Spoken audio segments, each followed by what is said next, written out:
3rd. Wishing everyone a happy and safe holiday. Of course, we'll be off tomorrow. We are back, though, Friday from the Naughty Barrel, downtown San Diego. We'll be on from 12 to 6. Jon and Jim will actually be on with a special edition from 2 to 6. But we'll have live programming for you from Naughty Barrel beginning on Friday at noon. So, as you just said, all-star starters are going to be announced. I wasn't planning to go here, but I'm going to start here. All right, Jim? I wasn't planning to do this. Okay, what were you planning on doing? I was planning on probably giving you a hard time about something. About what? Just anything, because it's fun. But here's what I was going to say. So, you just said in your update, hey, they're going to announce starters in an hour. Great. And then I'm thinking to myself, we can't announce when's the rest of the team announced? Because like you said, starters at 4 p.m. It's Sunday at 5:30. Can we just get the team?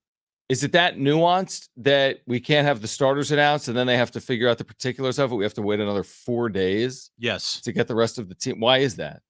Because it's baseball? Because it's baseball. Do you agree with that? Because I was really prepared today to be like, okay, Merrill made it.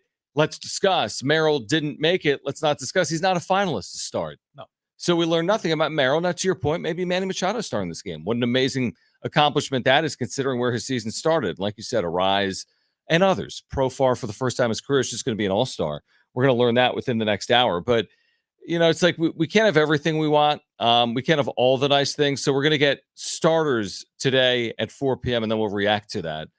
Once that's announced, then we'll get everyone on the team Sunday at 5:30. So before you wrap up your holiday week, be by the television Sunday at 5:30 for that. I feel like the only thing that Padres fans will be looking at and looking for is does Tatis is he named an all-star starter?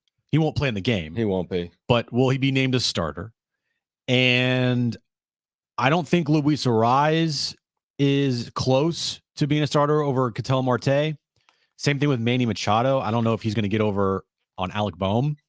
But remember, the voting reset. It does. For round 2. Yes. And we've never seen it. No, we have. Round 2? Yeah. I thought we saw round 1. No, we saw round 2. I didn't know we saw round 2. Hold on, let me pull it up. Yeah, I didn't know we saw round 2. Because they give like percentages. It was like a weird. I got you. Okay. It was like weird percentages. Where, I didn't realize that. They don't tell you like the number of votes. They just tell you like percentages for players. I mean, I'll have to find it. Yeah, no worries. I know. So you're saying you saw something that said like 55% one player, 45% another player. Yeah. Like was Manny leading or trailing at third base? He was trailing. Okay. Okay. I can't find it right now. Got you on air, but Jackson Merrill will be a starter. Tatis is ahead of Teoscar Hernandez by like a percentage point for starting. Yeah. And I wonder, does that even mean anything? What do you mean? Well, Tatis isn't playing in the game. I know. So if he is a starter and Teoscar Hernandez starts, doesn't that mean Teoscar Hernandez is the starter either way? Huh? What does it matter if Tatis is named a starter if he's not starting? If he's named a starter, then he'll officially on his resume be a 2024 All-Star. Well, he's a 2024 All-Star either way. How? Oh, because I'm just assuming he made the team. No. Okay. I think he's going to make the team and then be replaced. Will he? I mean, why wouldn't he? He's one of the top outfitters in the National League. I think the only way that he's going to make it is if he gets voted in as a starter. This is semantics. Who cares? But do you think that he's going to be selected as a starter, even though he's been on the IL for the last 2 weeks? I would guess no, because he's on the IL. But right. I guess we'll find out. Because I know that the rest of the roster gets announced this weekend, and I would assume that Tatis is going to be announced then. The only way he's going to be announced is if he makes it in as a starter right now. Right. And Jackson Merrill will 100% be a starter. I don't think Arise or Machado will be named starters today. And I don't think those two will be named reserves. Maybe Arise, but Manny, I don't think so. So at the end of the day, are we kind of thinking one starter? Because even the Tatis, you still have one starter because he's not starting. So even if Tatis is named, I mean, it's not like we're going to turn on the TV in 2 weeks and see him starting. So we're thinking it's Jackson Merrill is the lone starter. Probably. For the Padres. Probably. When push comes to shove. At the end of the day, you'll probably have Jackson Merrill being the only active Padre out there as far as starters go for the All-Star game. Okay. Okay, here we go. I found it. So right now, they do it by percentage points. Okay. Ketel Marte is at 55%. Luis Arraez, 45%. Okay, he ain't making that up. Alec Boehm, 69%. Manny's at 31%. That ain't happening. Don't care about catcher. Don't care about DH. Don't care about shortstop. Yep. Outfield, Christian Yelich is at 22%. Jurickson Profar is at 20%. And Toddy's at 16%, while Teoscar Hernandez is at 15%. Okay, so that is interesting. But again, just based on a piece of paper that says he's a starter, but he's not going to start. But okay.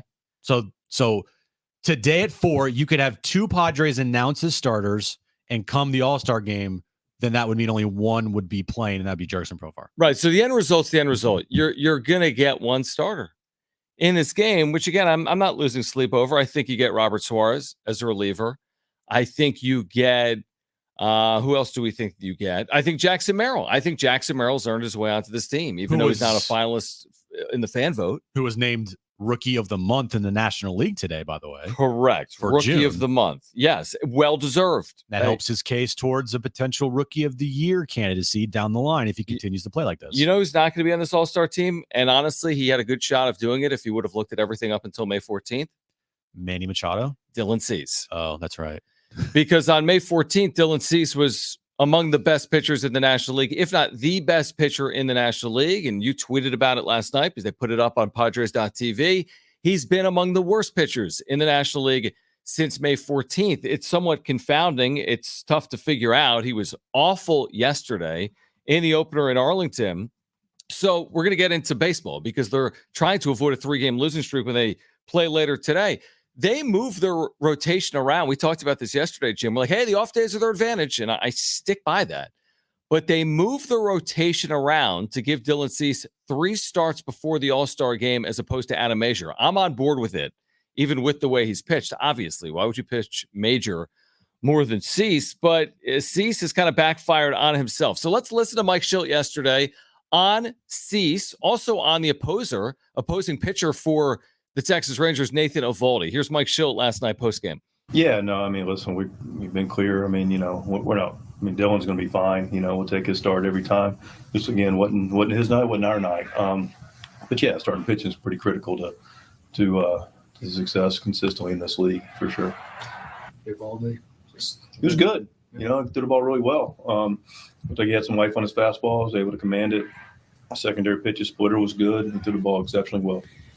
Yeah, no, I mean, sometimes you got to tip your hat. I mean, the guy was really good tonight, and we did hit some balls hard. No one ever likes to hear that when you don't score, but we squared up some balls right at people. Center fielder had to make a run a couple plays and did a nice job, and but we couldn't scratch anything together.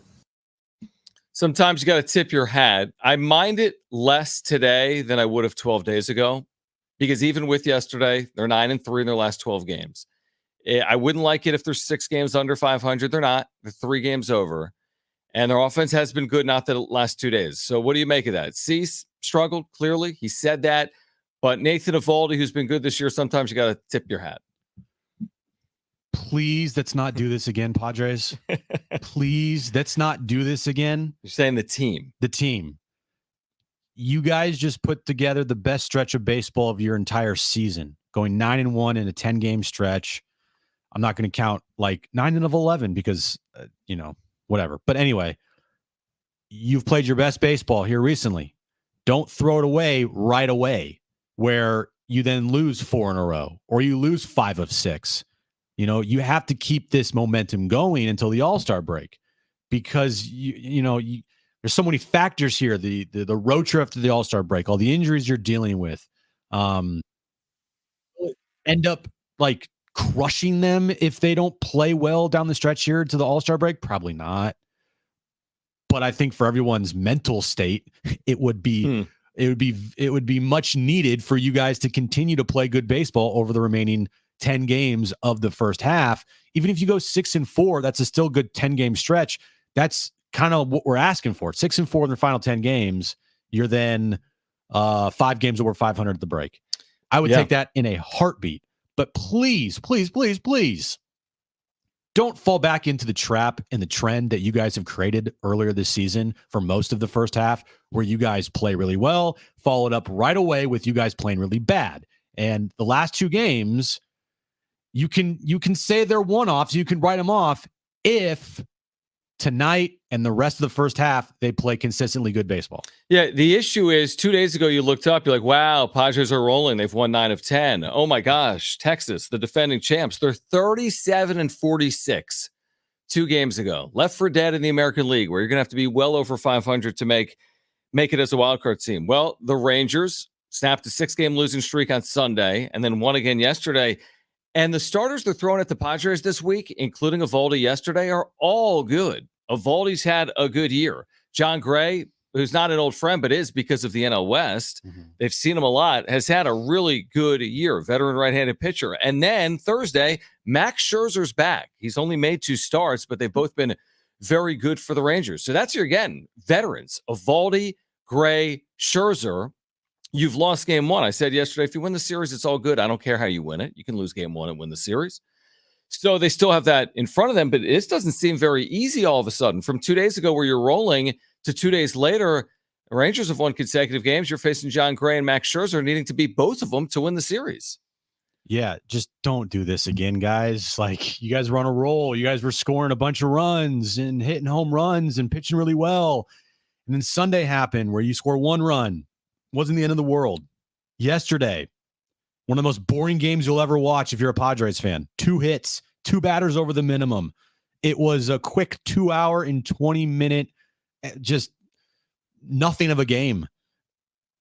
Don't let that turn into 3. Don't let that turn into 4 or 5. Don't let that turn into another bad stretch of baseball where you guys just love to be 500. It's like they get it's a magnet. It's like they get the most games they've been over 500 all year long. They're like, this feels awkward. We need to get back to 500. Like, guys, can we just move forward, please, and not move backwards? I know this team, and I know these guys are going to have losing streaks again this year. It's inevitable. 2 games, 3 games, whatever the case may be. But it's going to be a lot more tolerable if they're, I don't know, at that point when they do have another 2 or 3 or 4 game losing streak, they're like 10 games over or 11 games over, because then it's not the end of the world. But this moment right here, don't continue down the path that you have been playing for the entire season, where it is a giant roller coaster of ups and downs, and you can't stabilize yourself. It felt like you were stabilizing yourself, but now it's please don't do this again.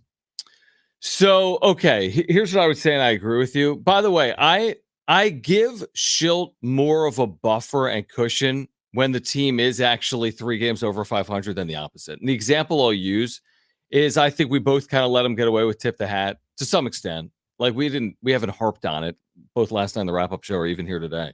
Or I'll give you another example. Like, when things weren't going well, and like they got swept by the Phillies at home, it's like, man, we put on a defensive clinic this past week. And we're like, Mike, you lost 3 games. All of them were lopsided. He said last night about a really good defensive play when asked about it post-game, and we don't have the audio right now. He was like, oh my gosh, I mean, what an amazing defensive play. And like at the end of the day, you lost the game 7-0. I'm all for it when they've played well, and they still have played well. Your point's fair that it's like you're on a knife's edge here. Like, all of a sudden you lose again, and nobody's going to want to hear it. You scored 1 run Sunday. You scored no runs Monday. What was yesterday? Monday was an off day. Yesterday was Tuesday. So you scored 1 run in your last 2 games. This can't be another clunker. All of a sudden, the talk is going to change. Like, if tonight's a 6-1 loss to John Gray, and again, your offense disappears and your starting pitching is mid. They've had a major pitching here today. Like, again, we've been very, I don't know, with our tone, we've been very reasonable. With our tone, I'd say, over the last 2 games, because they played really good baseball. So I do think that's fair. But to your point, if it's a 3rd consecutive day like that, if it's a 4th consecutive day like that, I think everything kind of changes. So I'm curious to see what it looks like tonight. I really am. For game 2 of the series, you're without Tatis, you're without Bogarts. It looked really good for a week or so. Now, can they get back to what they look like or not? I guess we'll find out in a couple hours. Yeah, we will. And it just, it's tough because Adam Mazur has not pitched well for this team. They've won 3 of his 5 starts. That's great. But overall, I think Adam Mazur, if I'm looking at his numbers here, they're not good. He's got a 7.25 ERA, John. Mm-hmm. I'm not saying the Texas Rangers are like a juggernaut offensively. They're really not. They're 7 games under 500, and they are kind of in a part in their season where it's okay, put up or shut up time. Yep. And how convenient They pitched their three best starters against you. Right. You're like, It's true. Nathan Eovaldi, John Gray, and then tomorrow, Max Scherzer, who recently just came off the IL. The start of the road trip, you're thinking to yourself, wow, this, even what did we say? We said we would take 3-3. Yep. They have an opportunity to go 3-3 here, and even if they lose the series. Yep. So because we said that, we can't bitch and complain is probably. Yeah, well, you know us, we can. We can. We can bitch and complain about anything. Right. But like, if they do go 3-3 coming home on Friday, again, that's what we said we would be okay with. Yeah. We'd be okay with it. It's not the end of the world. It's not. And that's why we haven't overreacted over the last 2 games. It's not. If they'd be 3 games over 500, they'd have an 8-game homestand and then the All-Star break. And even if they went 4-4 over the 8-game homestand, they're 11-3 in their last 14 home games. They'd be 3 games over 500 at the All-Star break. Again, it's a new world with baseball where 46-43 today is a fine record. Where 46-43 in 1999, you're like thinking about next year. Right. Because if you're 10 games out in a division in 1999, or there's one wild card and someone's run away with it, then you don't really have any shot. So you got to change the way you look at things, especially in the National League. And I said this last night.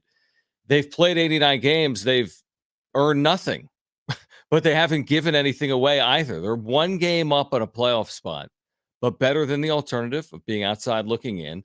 So, it's not panic time either way. They haven't clinched anything. Even if they lose the next couple of games, it's not like they're going to be eliminated from anything. It's just a new look with baseball, with the 3rd wild card, and with the National League being down each of the last 2 years. You can play this game, Jim. You can play the 500 game a long time and get into the postseason, whether we like it or not. And they've kind of proven it this year, where they've been a 500 team for most of the year, and they've been in quote unquote playoff positioning. We'll see if they can keep doing that or not. It just sucked because I said yesterday that the time of everything in baseball terms, it felt like forever since Sunday morning's game to last night's game. And you're like, all right, Padres baseball. And it's over. Clunker. Snooze fest. Nothing happened. 2 base hits. 2 base hits is crazy. 1 runner got to second base. If it wasn't for the great Bryce Johnson, this team maybe get no hit last night. Who knows? Dylan Cease looked like doggy doo-doo. It was bad. Dylan Cease this year has not been great. He's been one of the worst pitchers in baseball since May 14th. And you're like, are we really gonna just like do this right now? Are we really gonna do this? And hopefully they don't. Hopefully these injuries that we talked about don't come back, at least for the first half, to really bite them. Because during the 10-game stretch where they went 9-1, guess what we were not talking about a lot? Their injuries. Well, that's the one thing. Again, a week ago, we're like, these injuries are, I was saying these injuries are going to be impactful, right? And you're like, they've overcome injuries. And you were right. They had overcome injuries, and they did overcome injuries last week in a big way.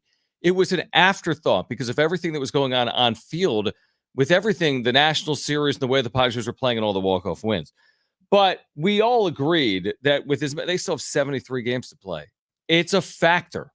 You're not going to like just smoke and mirror your way through 3 months of baseball and 73 games and not think not having Fernando Tatis Jr. isn't going to be impactful. Darvish, Musgrove, the same. I don't know about Bogarts. So I'm not saying that the wheels would fall off without those players. I don't think that's the case with this group. But to be in perfect playoff positioning and not worry about the 500 game we're always worried about, and are they in, are they out?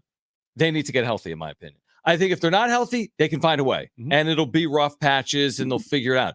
If they are healthy, maybe they're just a couple of weeks of health away of creating separation. They get that 6-8 games over 500. Now they're clearly going to be a postseason team. But until they get fully healthy, I wonder if it's just rough and rocky stretches that you're just going to have to deal with from here on out. I hate to think that is going to be the case, because I thought after the 9-1 stretch, things were kind of stabilized and they weren't going to go back in the gutter, and they weren't going to all of a sudden have a 5-game losing streak right after they had a 6-game winning streak or whatever it was. Right. And you're like, okay, cool. This team has kind of maybe found something. They found it. Whatever they were searching for, they found it. Tonight's, I feel like, a pretty big game. Just from that psyche standpoint, from like the mental aspect of it all. Like you said, you go out and lose 6-1. Every single Padres fan, here we go again. Right. I would assume that clubhouse, Jurickson Profar said it, like we just find ways to lose sometimes. Like, oh, here we go again. The great thing, though, about this team this year is even when they do go through rough patches, they do immediately respond with really good stretches. But then the bad part of this team is once they respond with really good stretches, they kind of follow that up with really bad stretches. It is the roller coaster Padres. Hashtag roller coaster of 2024. Right. I take exceptions to that. I'm kidding. But by the way, I'm looking at, listen, John Gray is a veteran major leaguer. He's been in the big leagues a long time, and he's faced the Padres a lot because he was in the NL West. A lot of Padres have had a lot of success against John Gray, which is encouraging. The discouraging part is Adam Mazur is pitching for the Padres. He's had limited time in the big leagues, and he hasn't been good in his first 5 starts. Machado's hit 364 in his career off Gray, a lot of at-bats. David Peralta, if you're wondering why he's in the lineup, he has killed John Gray. 42 at-bats. He's hit 429. He's got 20 hits off John Gray in his career. Luis Arraez has had success against everyone, including John Gray. Jay Cronenworth, the same way. So tonight should not be the night where they score 1 run. I'm telling you, they've had success. These hitters have had success against John Gray. This is the type of game you need to win 7-5, 8-6, 6-4. You're probably going to allow a couple of runs. So you're capable, based on what I'm telling you, and I'm looking at the lineup and the career numbers against John Gray by those that'll be in the lineup tonight for San Diego. You need the 6th run tonight. You need the 7th run to make sure you win this game and support Adam Mazur. On the other side, I want to ask you your concern level with Dylan Cease for the rest of the year. Because after the other night, I don't know. That's a fair point. Plus, Jackson Merrill has just spoken after being named National League Rookie of the Month. Mm-hmm. You'll hear from Jackson Merrill. He was on MLB Tonight. Plus, are you concerned or not about Dylan Cease? In fact, you can hit us up on the talkback mic and answer that question. Open the free iHeartRadio app, listen to San Diego Sports 760, tap that little red microphone icon next to the play button to leave a 30-second talkback. Are you concerned about Dylan Cease? Or 70470 start it with team, or you can call us 877-767-4760. Plus, we'll hear from Jackson Merrill on MLB Tonight. Stay with us on Jon and Jim.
All right, Padres fans, how concerned are you with Dylan Cease's rough patch? You can text us 70470, start it with team, or call us 877-767-4760. Plus, we'll hear from Jackson Merrill, National League Rookie of the Month, next.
This update is brought to you by Staples Stores. Padres and Rangers, game 2 of their 3-game series later this afternoon. 5:10 first pitch. Adam Major on the mound for the Padres against John Gray for the Texas Rangers. In about a half hour from now, we'll find out who the starters are in the National League and American League. Of course, Jackson Merrill, Fernando Tatis Jr., Manny Machado, and Luis Arraez are all up for starting spots in the All-Star game this year. And today, Jackson Merrill was named the National League Rookie of the Month.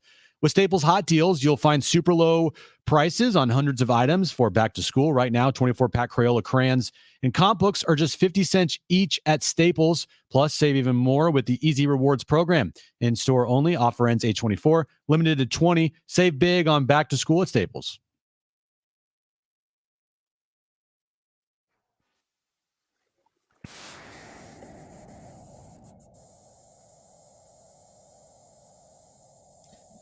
How concerned are you, Padres fans, about Dylan Cease? You can hit us up on the talkback mic. Open the free iHeartRadio app, listen to San Diego Sports 760. Tap that little red microphone icon next to the play button. Leave a 30-second talkback for you here this afternoon. Do you have the graphic that you tweeted out last night about Dylan Cease since May 14th? Then we'll hear from Jackson Merrill, because it hasn't been good, and I'm putting it kindly when I say that. He's truly been bad over the last 6-7 weeks.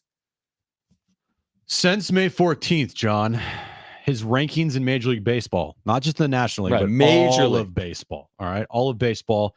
He's got a 6.06 ERA. That's second worst in all of baseball. That's crazy, actually, that's second worst. His whip is 1.46. That is fifth worst in all of baseball. And he has given up the most extra base hits in all of baseball since May 14th with 24.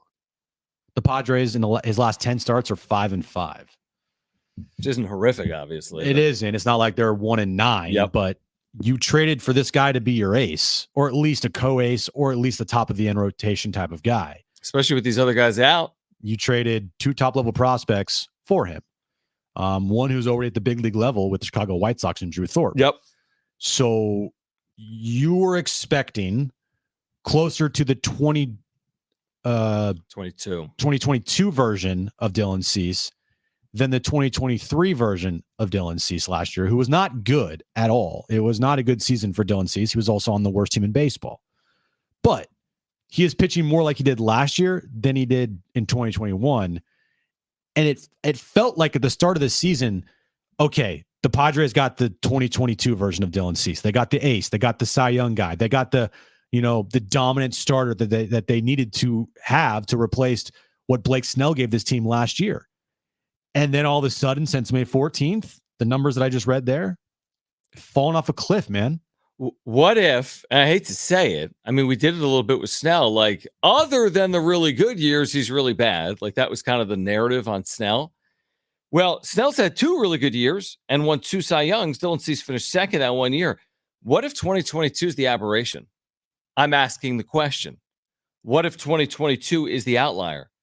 Because every other season he's pitched in the majors, he's been okay. You know, he has not had a season to pair with 2022 when he had a 2.2 ERA and threw 184 innings and had all these great numbers. And we don't need to go through them ad nauseum, but like, you know, a year ago he had a 4.58. This year he's got a 4.24. His rookie year he had a 5.8. The year after that he had a 4.01. You know, like other than the 2.2, which counts, he hasn't had a 2.9 to go with it. He hasn't had a 3.1 to go with it or a 3.4. His second best career year, other than 2022, was a 3.91 ERA at the end of the year. So is 2022 the outlier? Is this who Dylan Cease actually is? Not the 6 ERA Dylan Cease, but can you count on him to be the 2022 Dylan Cease when he's only done that one time in 6 years in the big leagues? I mean, they gotta. They have well, to. They can count on him, but will he deliver? You have to. They changed their rotation around to make sure that he had 3 starts remaining before the first half ended instead of 2. Which is fine because otherwise it's out of measure. Right. Like pick your poison. You want out of measure. Dylan Cease, you take Dylan Cease every day. Right. Even though Dylan Cease is pitching like out of measure right now. Right. How concerned are you? That's a great question. Seriously, I put it out on social media. Very concerned, a little concerned, not concerned at all. I will say, honestly, if you had 4 categories, very concerned, a little concerned, not concerned at all, and you didn't do that, but that's fine. No, I didn't do that. I would say concerned. I am truthfully concerned. Why? All the hard hit balls. That's why. It doesn't feel like he's been singled to death or bad batting average on balls in play, luck. The balls they hit aren't in play. They're over the wall. So there's no bad luck. You don't bad luck your way into 24 extra base hits, the most in baseball since May 14th. You get hit hard. He's been hit hard. Now he gets swings and misses. He strikes guys out. He's still striking guys out. He didn't strike a ton out last night, but he only threw 3 2/3 innings. I am concerned. How can you not be? It's not, if it's 2 starts, who cares? It's not all 10, but it's the lion's share of his last 10 starts. He hasn't been good. What about you? If I had to choose just from what I put out there, I would say very concerned. Wow. Yeah. Let me vote. May 14th, we're coming up on 2 months, John, since those numbers have been posted. Yep. This is not a small sample size. Now he has had good starts in there in his last 10 starts since May 14th, just as recently as his last one, 2 starts ago. Yep. It was exactly what you want from Dylan Cease. 6+, a lot of strikeouts, low run total given up. Like that's what you want. Problem is, that's very far in between what you're getting from him right now. So I'm very concerned. It's something that I don't know if this team can afford to have, especially with the injuries to Darvish and Musgrove. By the way, have we gotten any updates on you, Darvish, of late? Like anything? I'm thinking we're waiting till after the All-Star break there. Do you feel the same way? Because the All-Star break is 10 days away and he's not slotted in the rotation. I mean, I guess because you can get there with the off day. You can get there. They don't, I mean, need is the wrong word. They do need them. But they have a path easily there with their rotation. After the All-Star break, you're right. With Cease throwing like this, with Darvish a question mark, and with Musgrove a big question mark, that's not exactly the position I want to be working with heading towards the trade deadline, unless I'm thinking about bolstering my rotation, which they are. You assured me last night that AJ Preller has thought about his rotation. Oh yeah, I have breaking You have a news. guarantee, yeah. Not according to any sources or anything. Okay. Breaking news: the Padres and AJ Preller. Yeah, let me hear this. They have thought about trading for a starter. Now, is this coming from who is you got a mole in there? You got someone with direct access? A good reporter does not reveal his sources, John. But you think the Padres have thought about what they're going to do, maybe? Even though I said I don't have any sources. Right. But I can guarantee you they have not only thought about it, they've also talked about it. They've also talked about certain players to go after. Jeez. And you know what they've also discussed, John? No. They've also discussed who could they trade for these pieces that they want to bring back. This is incredible. I know. Incredible. I know. And you know insight. what? You know what else they probably have done? Actually, not probably. What they have done What is look at who's out there as far as relievers go and hitters. And and they have what's called an Excel document, a whiteboard where all of these names are on the board of targets and who to go after. That's so neat. And this and that. And you know what else? AJ Preller has contacted these teams, or at least like gone through the grapevine to see if these players are available. Well, you know how in Excel you can like tab different pages. So you could have like a starting pitching tab, and you could have a relief pitching tab, and you could have a position player tab that you're interested in acquiring. Delete the other two tabs for a moment. Forget about relief help. Forget about positional players. You need starting pitching. End of sentence.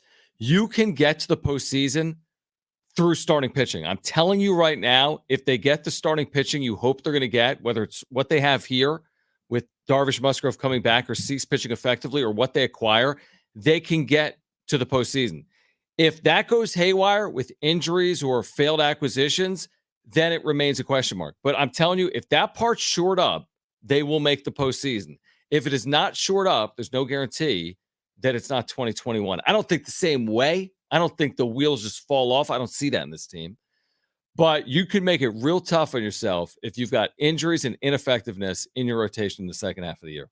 I think if you don't get any more major injuries to this team this season, and the only thing that happens is you have guys coming back, this team's making the. I just don't feel like this team is not making the. But that's a big but. I know it is. Like Darvish Musgrove. How you doing? That's Darvish Musgrove. I know. You agree. You can't count on that. I know. And I said at the beginning of the year, like if giant F, Darvish and Musgrove were healthy, I felt like this rotation could have bed one of the best rotations in at least the National League. But then, just once again, I'm wrong.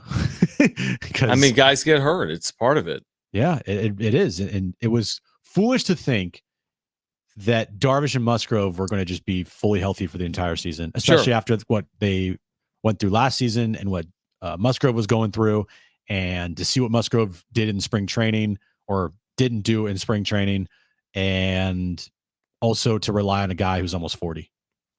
How concerned are you about Dylan Cease, the way he's pitched here over the better part of the last 2 months? You can hit us up in that talkback mic. Just open the free iHeartRadio app, listen to San Diego Sports 760. Tap that little red microphone icon next to the play button to leave a 30-second talkback. We can play those coming up. Plus, we'll hear from Jackson Merrill, newly minted today as National League Rookie of the Month. It's Jon and Jim.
Jackson Merrill is National League Rookie of the Month. Will he be an all-star? He caught up with MLB Tonight. We'll hear from Jackson Merrill coming up next.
All right, stay tuned. We'll let you know if any Padres are starting in the All-Star game. That'll be announced after 4 p.m. Somewhere between 4 and 4:30. We'll have it for you. Expectations, search profile. See if anyone else that's a Padre will be starting in the Major League Baseball All-Star game coming up in 2 weeks in Arlington. You can keep up with San Diego Sports 760 anytime, anywhere, whether you're stepping out of the car or settling in at home. Just ask your Google or Alexa smart speaker to play AM 760 or stream it live through the iHeartRadio app. It's never been easier to stay connected with your favorite shows like this one. San Diego Sports 760 goes where you go. So, Jackson Merrill, do you think they asked him? We haven't heard this. This just happened. He was just interviewed on MLB Tonight. Do you think they asked him about the All-Star game or about being Rookie of the Month or both? I don't know. Let's find out, Brent. All right. Hold on. The shirt he was wearing, by the way, was awesome. Did you notice the Action shirt? Jackson? No, it's the profile shirt. Yeah, that says even relevant better. on it. Yeah. Wow. Unbelievable. Let's hear from Jackson Merrill on MLB Tonight. Congratulations, man. You know, we watch you in amazement. At the age of 21, you're making this look easy. Is it that easy, or are you tricking us? Yeah, no, I mean, it's definitely not easy. It's the hardest sport in the world. But, you know, you get adjusted, get some more ABs, and it all starts playing into itself. Jackson, hey, man, it's Sean Casey. Take me back, bro. Have we talked before? Yeah, I mean, my senior year of high school, Zoom call, I'm pretty sure I called you out for being the slowest dude ever. No, I'm kidding, for getting thrown out from left. But, you know, I think that was you. Dude, that's so funny. You were saying that before. Eric Milton was your coach, who was obviously one of the great left-handed pitcher in the big leagues, was my teammate. He asked me to do a Zoom call with his high school team. And obviously that was the last time we talked. And now the next time is you're the Rookie of the Month in the big leagues. You're doing pretty good, man. No, it's pretty funny. Pretty funny. He's not getting thrown out from left field, exactly. right? I can tell you that. Jackson, Jake Peavy, buddy, congrats on everything. I want to talk to you about if you're just fresh to San Diego. Obviously, the past few years there have been expectations. You have none of that in your memory, only Mike Schilt in this year's Padre culture. What is it about you guys that are clicking and going? Yeah, I mean, I feel like we've kind of moved on. You know, I wasn't on the team the previous years, but I know what the culture was like, and I can tell it's way different this year. You know, we kind of moved on from last year and the year before, and we've just been having fun this year. You know, we play with each other, we play as brothers, play as one team. Jackson, man, your year's been really impressive so far, man. The first couple months, you hitting about 280, hitting the ball all over the place. You could tell your bat-to-ball skills are elite. But this last month, you've kind of taken it to another level power-wise. What's been working for you? Yeah, I mean, I kind of always expected myself to do pretty well in the show, regardless of if I'm new or not. First couple of months was obviously a lot of lucky hits, but a lot of lineouts too. So I knew I was somewhere in the limbo zone, and then this month it just kind of all came together. Jackson, you guys came off that series at Fenway against the Red Sox, and it was a fun one for you back in a very familiar part of the world. And we all watched the home run that you hit there, and we watched how it came real close to where your mom was. And when we were talking about this, getting ready to interview you today, Sean Casey's question was, how come he didn't get his mom better seats? I saw that on Twitter. Somebody said that. Someone said we got to get Merrill, get his mom better seats one time. But I actually got her seats on the Monster with my dad. But she saw someone over there, went and sat with them for a few innings. She just happened to be there when I hit the home run. Excellent. So great, man. Yeah. What was that like for you being in Boston, man? Having the series you did and just, being there at Fenway when you loved the Red Sox? No, super sick, super sick. I love Padre, I love Ortiz, and I love Bogey when he was over there. So kind of getting to play where they always played and I always watched, that was an unreal feeling. Regardless if I did good or not, I was blessed to play there this weekend. For sure, and you played well. And look, those are good seats when your son's roaming the outfield. Right, that's right. You're right there. Look, I want to ask you about that transition. Look, your shortstop obviously played the infield. What's the adjustment been like to the outfield? I see that shirt. It's Profar. Who you leaned on? Advice. I love it. Talk about the outfield adjustment and who you leaned on for help. Yeah, no. Pro and Toddy have been huge for me, and even Peralta and some of the guys that have been out there, they've been really huge to me. Every time I got a question, I go and ask them, and that's kind of it. I go on and move on from it, but we've just been trying to have fun. I think Profar and I are really good on the right side of the field, left side of the field right now because we just having fun. If he's got it, I know he's got it, and if I got it, he knows I got it. So having fun, got a good chemistry going, and then Toddy, man, I can't wait for him to get back too. Jackson, what's been your biggest adjustment so far to big league pitching? Just getting on time, getting out in front of the ball. I think I was getting really, really deep contact at the beginning of the year, and now I've kind of find that spot where if I see what I want, go. Don't wait for it to get to you, kind of go at it. Still take my same approach of center field bullets, but, just you see it go.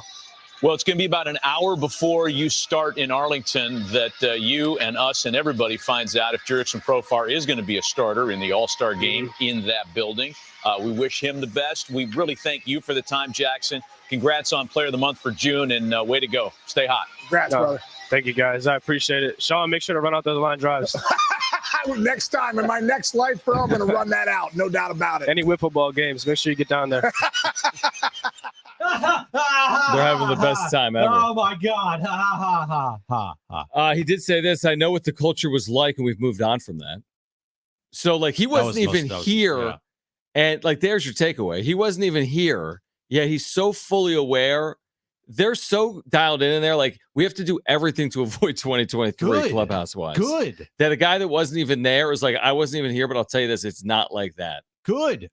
So, all we talked about in the offseason was the main guys needed to take a long, hard look in the mirror with themselves and realize whatever they were doing last year, because they were a part of it.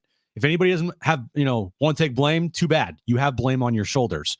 So the returning players this year, especially the superstar players, the high-priced players, they needed to put such a huge emphasis on making sure that whatever they were doing wrong in the clubhouse last year could not be in this clubhouse this year. So credit to them for having it be turned around and hearing stuff like that from Jackson Merrill. And you could say maybe it started with Xander Bogaerts on day one of spring training when he's decided to switch to second base. That's my one thing with this team. I'm not lumping them in with 2023 or 2021 collapse or 2019 second half collapse, although they weren't making the postseason either way, because I feel as if they're different based on what I'm hearing. Now, we'll see if it plays out on field. I don't think the other team really cares that they've got a good clubhouse dynamic. If you're down 7-0, a good clubhouse dynamic doesn't score 8 runs. Although I do think some of their on-field play has to do with the group as a whole,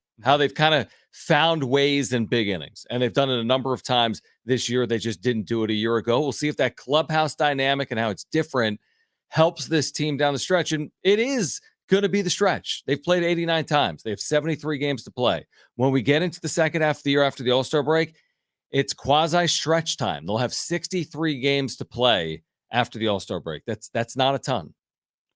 Well, we'll find out here in about 5 minutes who's going to be starting the All-Star game. It might be a little longer. You're right. Is it 4? But here they are. They got everybody. We're like, it'll probably play out over 20 or 30 minutes. But will Jurickson Profar not only be in his first All-Star game, but also start his very first All-Star game? What about Fernando Tatis Jr.? Will he see his name on a piece of paper in a game that he will not play in? Manny Machado, Luis Arraez, Major League Baseball's All-Star starters are about to be announced. Plus, we have the wrap to kick off hour 2 of Jon and Jim. We're with you until 6 p.m. Stay with us.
All right, this update's brought to you by Staples Stores. Padres and Rangers started the game 2 of their 3-game series tonight. 5:10 first pitch. Adam Major on the mound for the Padres against John Gray for the Rangers. Coming up in a few moments, we'll find out who will be starting in the All-Star game this year. Jackson Merrill, Fernando Tatis Jr., Manny Machado, and Luis Ariz are all up for starting spots this season. And Jackson Merrill was named the National League Rookie of the Month today for June. With Staples Hot Deals, you'll find super low prices on hundreds of items for back to school right now. 24-pack Crayola crayons and comp books are just 59 cents each at Staples. Plus, save even more with the Easy Rewards program. In-store only, offer ends 8/24, limited to 20. Save big on back to school at Staples.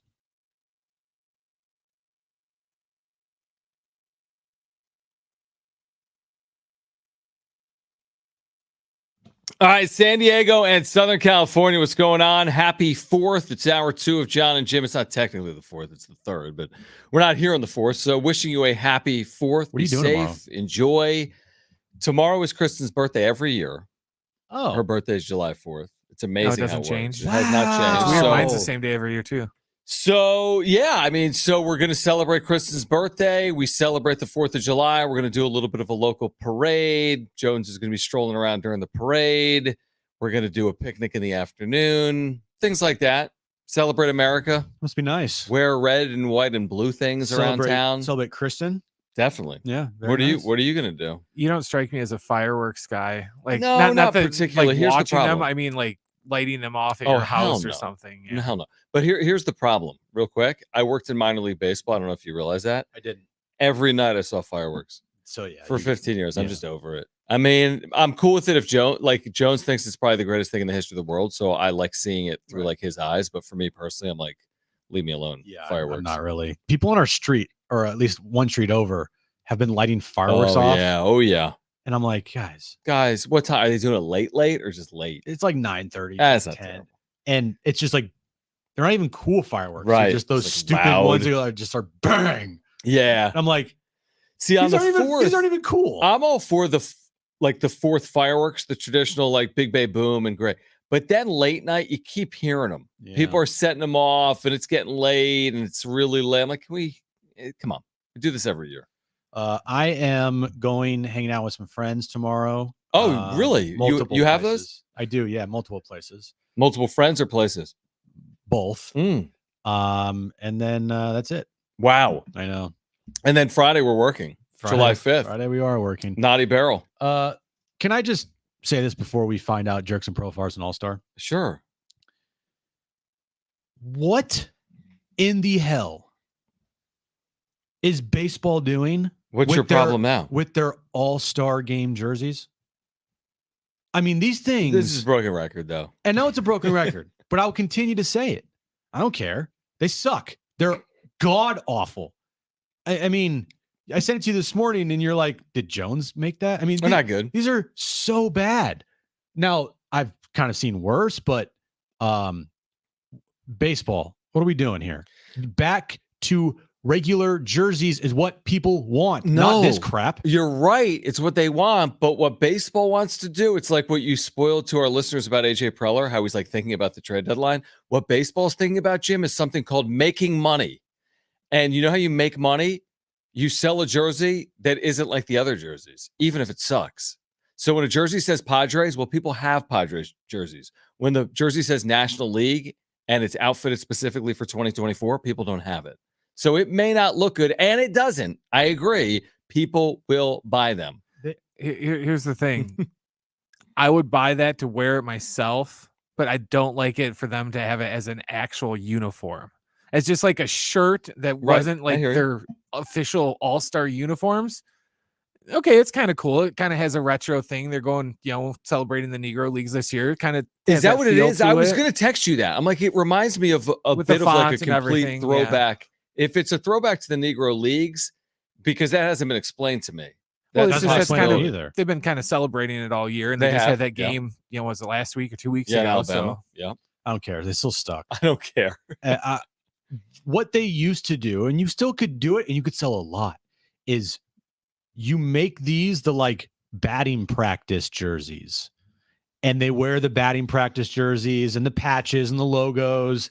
And then you can also, by the way, John, sell specific All-Star game jerseys with patches on them. Nobody and wants logos. that, dude. People love patches. Dude, you're going to spend $500 on a Tatis jersey because it has a patch. Yes, some people do it, but more people are going to buy the jersey because it's different. And if you go BP, nobody's watching All-Star Game BP. I mean, the hardcore are, but the game itself is what people are watching, and that's what the sales are based off. But see, kind of along Jim's point, though, remember like 5-6 years ago, they used to wear certain jerseys just for the home run derby, and they still they were different. Well, wear that thing during the home run derby when everyone's just sitting around with their kids watching the home run derby and taking selfies and stuff like they do on home.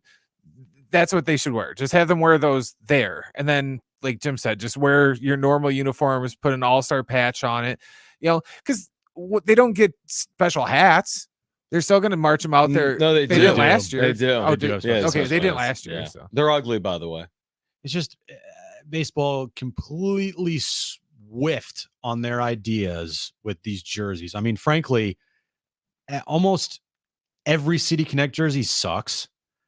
These All-Star Game jerseys, along with every other All-Star Game jersey, just is not good. Really across all sports. Am I wrong? Because I've seen NBA do this game. We've seen Pro Bowl's been disastrous before. Always is. I think it's easier to do it in the NBA because, like, it's basketball and baseball. It's fine. It's not a big deal, if someone has the same jersey on, or if someone has a different jersey on, because who's on. I feel like it's not a big deal in basketball if it's just dark versus light.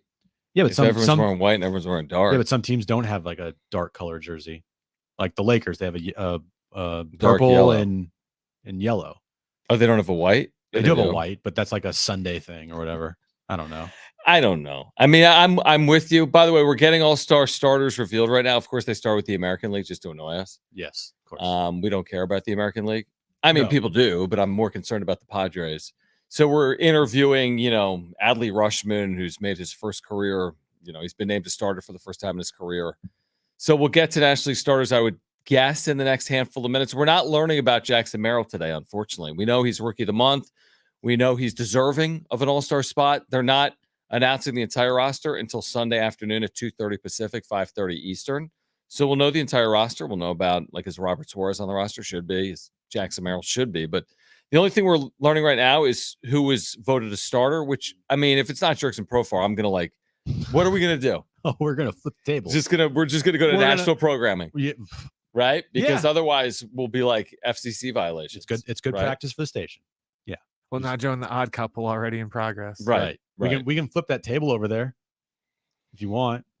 No, I don't want to do it. I just can imagine our reaction if he is not a starter in the game. He'll be a starter in the game. You're going to guarantee it? I'll guarantee it right now. I agree. I've guaranteed it so much. I already have a tweet ready. So like he's going to be. Wow, you have a tweet in your drafts? Yeah, he's going to be an all-star. That's a guarantee. Now, is your tweet going to be better than the Padres? Is yours like Jurickson is him, or he's a pro's pro? Like, what is yours going to be? Because it's like Profar is good. # Padres would be your style. What's yours? What's mine? Yeah, you said you already had it ready to go. It's something stupid. You really use drafts? I've never once used drafts in my life on Twitter. Not once. What? That's so scary. What if you hit send or it goes away? All you do is just hit cancel and it says save draft. I would never do that in a million years. That's like crazy. They have the cancel button on the opposite side of the screen than the post button. It's so scary. No, it's not. I just use like Google Docs and I write something out. What? That is crazy. You would use drafts. That tells me a lot about you. You've never used a draft before for X or Twitter? Never in my life. Dude, I have drafts all the time. That's so scary. It makes it so much easier for things. But then it's in there, and what if it disappears? Like right here, I have one from I was going to post about the Naughty Barrel last week. Scary. Okay. I don't know why. It's just I'm not a draft guy. Have you ever heard of the term "work harder, not smarter"? Or sorry. Well, sorry. No, you haven't. Jim has. That's what he does every day. Work smarter, not harder. Yes. Oh, I've heard it. I've worked with you for 3 years. So when you make a draft, it's working smarter. So you have it ready to go. So all you got to do is when the time's right, and whenever you're thinking about doing this tweet, you press the send button. You don't have to like in real time create something. You already have it ready. I don't hate it, but I don't like it either. Anyway, so what's your tweet say about Profar? It's stupid. He sounds like he's giving you a birds and bees speech. Yeah. When the time is right, then you send the draft. Tell our listeners what it's going to say. This is like you get it only here on Jon and Jim before it goes on social media. Well, it's from our Jon and Jim account. Oh. So it wasn't from me. What? Let me see. What does it say? It's like a meme, and then it's Jerks and Profar. It's a meme. Hold on, there you go. Let me just see this. Congrats to @Jerkson Profar for being named an all-star starter. I like that. And then it's a picture of Kermit looking at an iPhone, and then a picture of Jerkson Profar, and then a picture of Kermit hugging an iPhone because he likes what he sees on the internet. Listen, maybe you could do it for that's good. I like it. That's about to be viral. That's gonna take off too. That's gonna be huge. Once people, that's a reason right now to go follow Jon and Jim on X. Be there before you were there before he tweeted that. That's gonna be good. You know, I didn't want you to read it, but so be it. It's good. Why? What's wrong with it? Oh, now if he's not on the team, man, we got problems. I'm not gonna post it. Why not? You ruined it. How so? Most of the people on social aren't listening right now, or vice versa. It's different audiences. Some overlap, but well, you'll tweet something, I'm sure. I'm sure I will. I'm sure you will. I'm sure I will from our account. Do you care about the American League infield starters? Let me answer that question for you really, really quickly, okay? But that goes to prove the overall point, which like everyone's gonna make this such a big deal. Jerkson Profar is starting the All-Star game, and I'm like, hey, do you care about the American League stars? Like, no. It's so like market driven. It's not really national. It's so like within the market, it's a big deal. Jerkson Profar being an All-Star is going to be huge in San Diego. I don't know if it's going to resonate in Arlington tonight. Even though the game's going to be in Arlington. Like, are people going to be talking about it in the concession lines? Probably Padres fans will be. Like, dude, Jerkson Profar. Oh my gosh. It'll be a big thing on the broadcast. Definitely huge. Because it should be. You know, it's his first All-Star game. And he's getting announced as a starter in Texas while he's in Texas to play in Texas for the All-Star game. Like, that is just overall, in general, a really, really cool story. It is. I agree. And he earned it. It wasn't one of those cases where, all right, one of you guys has to go. Right, exactly. You're hitting get to 250, go. but So, you're yeah, the only Padre. He actually earned it. Yeah, that's a good point. Do you think Bronny should make the All-Star team? We'll see how he plays. What do you mean? He's already made 4. It's part of his contract. Right. No. I meant like the baseball All-Star game. Yeah, exactly. We're going to put Bronny James on the All-Star team as an alternate because he's earned it. Right. He's going to win the home run derby. All right. So we are mere moments away from finding out who will start for the National League. But first, commercial break. But yeah, this is a lot like the NCAA tournament on Selection Sunday. You get the East region, then you get a break for their corporate partners. And then you get the West region and you get the break for Coca-Cola. So we've seen the American League. We're going to get the National League coming up in a moment. I mean, there's been times this year where I thought we might see like 5 Padres in the All-Star game because Tatis was healthy and playing well. You had Profar. You had Arise leading the National League at one point in hitting. You had Robert Suarez. We talked about Dylan Cease, the way he started this year. They're not getting 5. Like, what's the best case right now for the Padres? What's the best case scenario? 3. So that is Profar, that is Suarez, that is Jackson Merrill. Jackson. That's best case? I think so. Any more than that? 4 All-Stars for basically a 500 team? Mm-hmm. Seems like a lot, you're saying? Seems like a lot. That would mean that those 4 guys would need to be having like crazy good seasons. So you think Merrill over Tatis? Well, the Tatis thing is like, I guess, yeah, if you look at it that way, maybe it is 4. He's not going to play in it. If he's announced as a starter, then 4. I kind of think Right. it's going to be one or the other. I agree. Both. Well, because you'll have. But I think it could be both. It could be both. Yeah. Because if he's announced as a starter, then he doesn't start, and then they replace him, right? But they'd replace him with Teoscar Hernandez As a starter, but that still opens up a spot on the team. Correct. So then replace him with Jackson Merrill. Yeah. But we know baseball sometimes doesn't do the. It doesn't always work like that. By the way, they don't do it team by team. No. They'll be like, oh well, They'll replace him with the closest available Dodger. probably. Yeah, you're right. Exactly. Or like like Brent's point, all 15 teams in the National League have to have a player, so all of a sudden it frees up an opportunity. Or you for look someone at else. the Phillies who have the best record in the National League. They'll probably add someone from the Phillies just because they want to reward that team for having the best record, or the the Dodgers or whatever the case may be. So we know he should be an all-star. He should be an all-star.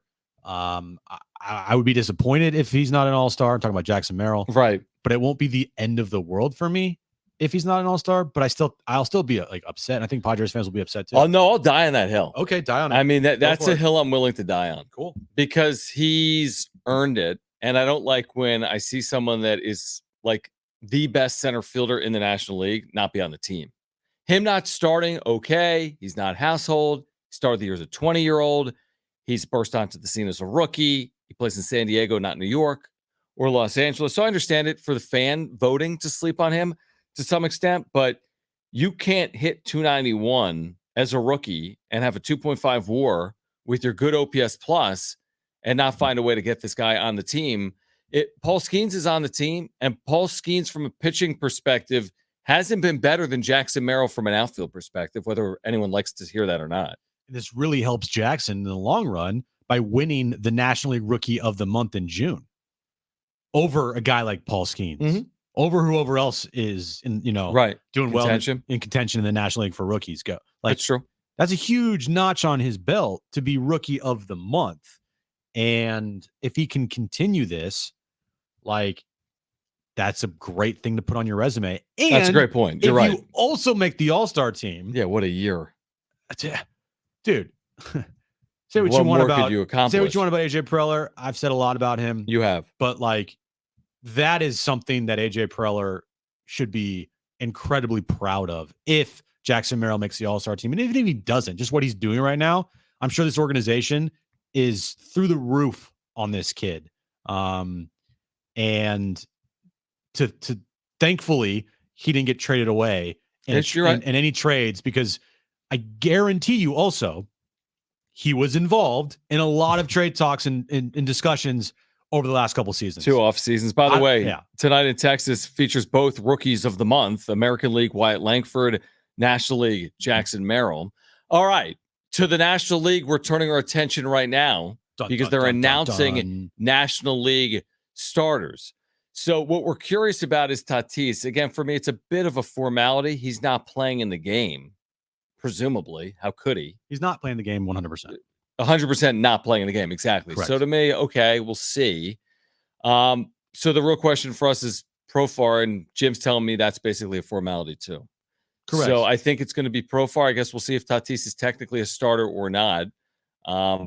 Bryce Harper was actually the National League Player of the Month, and he's also going to be a starter, of course, for the National League in the All-Star game. He's also on the IL. And he is also leading baseball in votes. Not surprising. He's having an amazing season. And if I think he gets back and he continues his stretch, you're putting him in the MVP discussion again. What is his injury? Hammy? So is he definitely out though for the All-Star game, or could he be back? I don't know. I don't know. I don't know. I don't know either.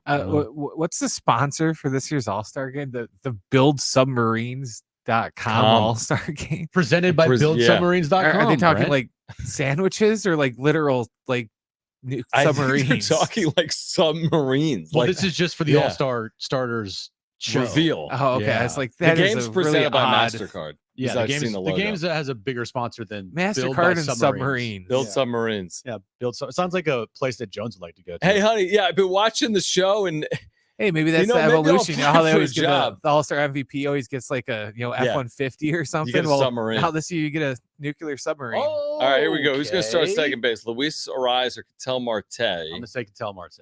He had the vote lead heading into it, and he will start Marte over Ariz. Now, Ariz, we've talked about it. He's kind of tailed off. Take some time off. I mean, rest a little bit. Maybe. I think you're saying during the All-Star break. I agree. Yeah, I agree. I'm good with that. Yep. This team needs him down the stretch. This team needs the Luis Ariz they had when they first traded for him. Yeah, he was literally on fire. At one point, he's hitting 395 for the team. He was incredible. Yep.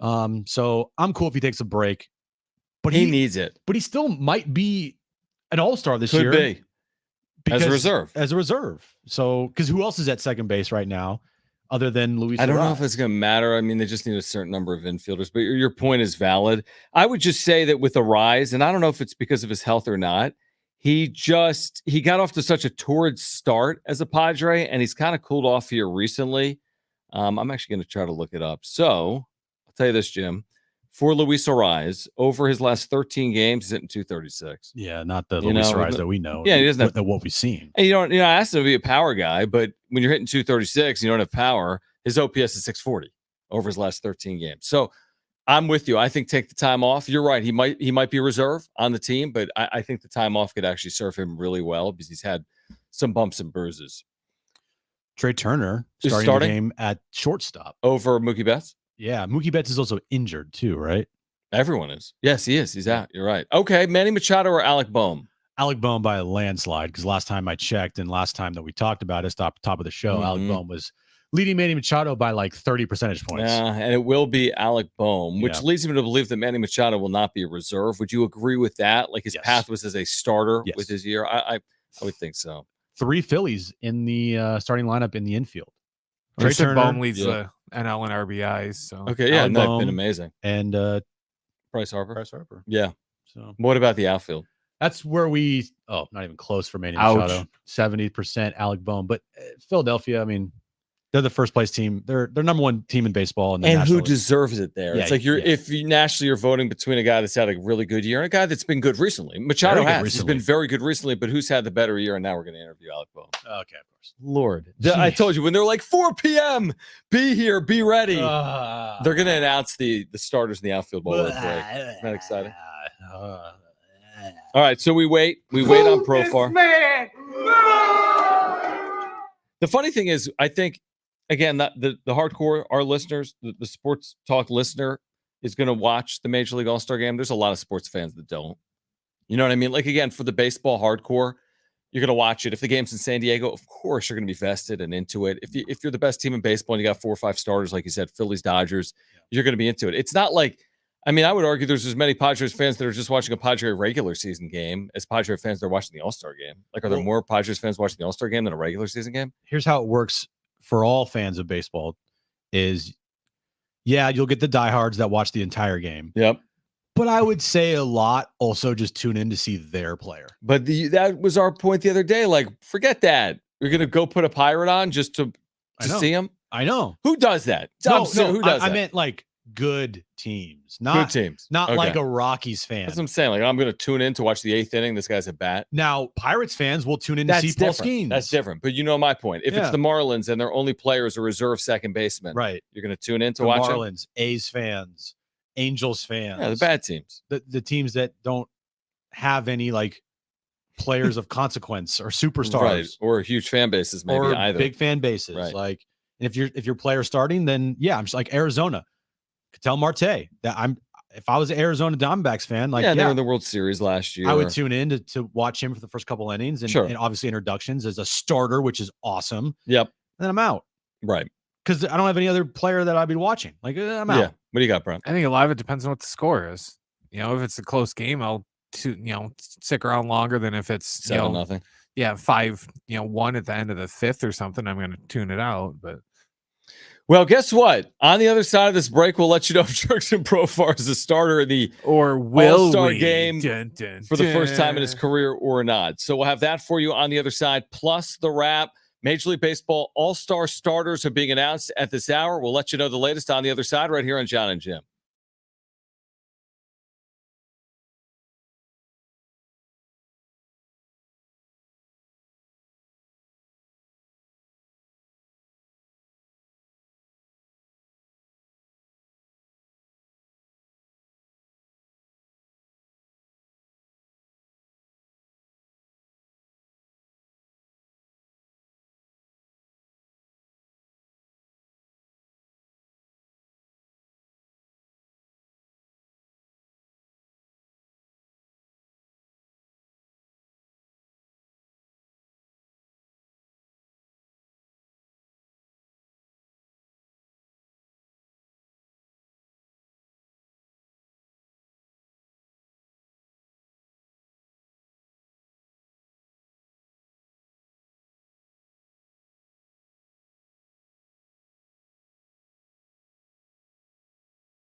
All right, is Jackson Profar starting in the Major League Baseball All-Star Game? We will tell you coming up. Stay with us on Jon and Jim.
All right, this update's brought to you by Staples Stores. Game 2, Padres and Rangers in Texas. 5:10 first pitch. Adam Major on the mound for the Padres. Jackson Merrill was named NL Rookie of the Month today for the month of June. The All-Star starters are being revealed as I speak, but Jackson Profar, Fernando Tatis Jr., we do not know their fates yet. Luis Arraez, he has not been named an All-Star. Ketel Marte starting at second base, and Manny Machado not named an All-Star starter. It will be Alec Boehm at third base instead. With Staples Hot Deals, you'll find super low prices on hundreds of items for back to school. Right now, 24-pack Crayola crayons and comp books are just 50 cents each at Staples. Plus, save even more with the Easy Rewards program. In-store only. Offer ends 8/24, limited to 20. Save big on back to school at Staples. All right, this show is like longer than The Force Awakens. Some It's longer than it's long. a long movie. It's like Gettysburg, basically. Yeah. This thing is not short. So they haven't even gotten to the American League outfield starters, which means we have a handful of minutes until we get the NL All-Star outfield starters. So let's get to this. It's time for The Wrap, presented by Sombrero Mexican Food. Check out their website at sombreromex.com. What's your favorite 4th of July food? Hot dogs, end of discussion. Not hot dogs. Well, yeah, because you don't eat meat. Right. I would say, If you say anything tofu, I would say like apple pie. I would definitely, in fact, I even picked up a pie, a Julian pie, earlier today, and I didn't go to Julian, but I picked it up here. You didn't in drive all San the way up Diego. there? No, I did not for the pie, but I got it from like the Julian Pie Company. It just happened to be like at a Bonds Right, yeah. or a Ralph. So Yeah, I would go just paid the apple. $20 tax for not driving to Julian. Exactly, because it would have cost me $30 to drive there. So I'll take pie over a hot dog. Okay. I'll take apple pie over. I love hot dog. me Now, some would you apple go pie. cherry on No. 4th of July? It got to be apple. I could do apple. Apple pie, Oh, I have apple. ice cream, warm apple pie. Yeah. Warm ice But cream. if we're talking about just like not a savory food, Are you going to eat hot dogs tomorrow? yes, How many? probably like 2 or 3 2 or 3? or 4. Really? Maybe. I don't know, John. I don't know exactly what is going to be put in front of me when I go see Right. all the food that I'm going to go and probably eat. Any hamburgers in here? Maybe. I don't know. Wow. Brent, favorite fourth food? Probably hot dogs or hamburgers, I Hot guess. dogs or hamburgers? Hot dogs and hamburgers. Yeah, together. Yeah. Will you be watching Yeah, tomorrow? just use the No. hamburger as a bun. You're not gonna watch The what? Nathan's. No, Joey's not in it, so I Right. don't care. All right. Next question. Should the U.S. men's national team fire their head coach? Brent, I'll give you $100 if you can name the national team's head coach. I don't know who it is. Greg Berhalter. I don't know. I didn't want to put it in there. But, so here's what I know. Why do they want to fire him? Because they suck? Yeah, here's the thing. They hosted this, national event, Copa America, here in America. Lost to Uruguay. And they lost to someone else too, right? So they didn't make the knockout round. There were 16 nations, 8 made the knockout round, 8 advanced. The U.S. needed to finish top 2 in their group. They didn't. I think they finished 3rd. They lost to Uruguay and they lost to someone else, maybe Panama. Could be making that up. For people that Paraguay? know way more about soccer than I do, every time I talk to them about the U.S. national team and Greg Berhalter, What did you call him? Greg Berhalter, Yeah, Greg Berhalter. Yeah. every time I talk about the national team with them, they just get so mad about him. And they're just like, I can't believe this guy. Right. So with that, probably time to move on. If everybody gets pissed off when talking about the head coach of the U.S. men's national team. Dude, you're at home. You go 1-2. You beat Bolivia, who I don't think is very good because they were -9 in goal differential. And you lose to Panama at home and you lose to Uruguay in a win or go home game. Like, that's not a good result because you're hosting the World Cup in 2026. And this is the big event before the 2026 World Cup. And you don't even make it out of the group stage. So I don't know enough about it, truthfully, but it doesn't seem like the type of result that screams keep the guy around for 2026 to me. What happens first? The sun blows up, or we find out if Jackson Merrill is an all-star starter? It'll be close to the same. Well, if the sun blows up, he definitely won't be an all-star starter. Right, We won't have an exactly. all-star game, period. Next question. We will all be dead. Next question. If the sun doesn't explode, what's your favorite holiday? What's my favorite holiday? Right. It is Christmas. It's not Drew. What? This is a Drew holiday joke. You didn't get it. Oh, I said it's not Drew. I like that. Jackson holiday. Dude, Christmas, bro. Why, you like 4th of July the best? Because it's Christmas birthday? I would take. You're going to say something weird. Like I mean, Easter. Flag Day. Flag Day's there, but this is a really good question. Hold on, let me think for a second. I would probably go Thanksgiving. Now I don't eat turkey, so that's I changed love things a little Thanksgiving, bit. but I don't like to eat But the I food. like You like all the Thanksgiving. sides, though. I like the feeling. I like just the ambiance of Thanksgiving. I like the feelings I have when I think about Thanksgiving. Now I like July 4th because of Kristen, and I like July 4th because I like America. But yeah, I'm gonna say Thanksgiving. Actually, I take that back. I'll take Thanksgiving. Oh as my well. gosh, What? They're you're just so hard. impressionable. It's so hard to pick between Thanksgiving and Christmas because those are both my favorite. I love Thanksgiving for different reasons than why I love Christmas. Yep, they're so different. for that, screw it. I'll take Thanksgiving Okay. as well. That's fine. I like it. I'm selfish. I'll take Christmas. Give me stuff. Give me presents. You get food and stuff. So Christmas over Thanksgiving. Next Food and question. stuff, John. Yeah. You don't get presents at Thanksgiving.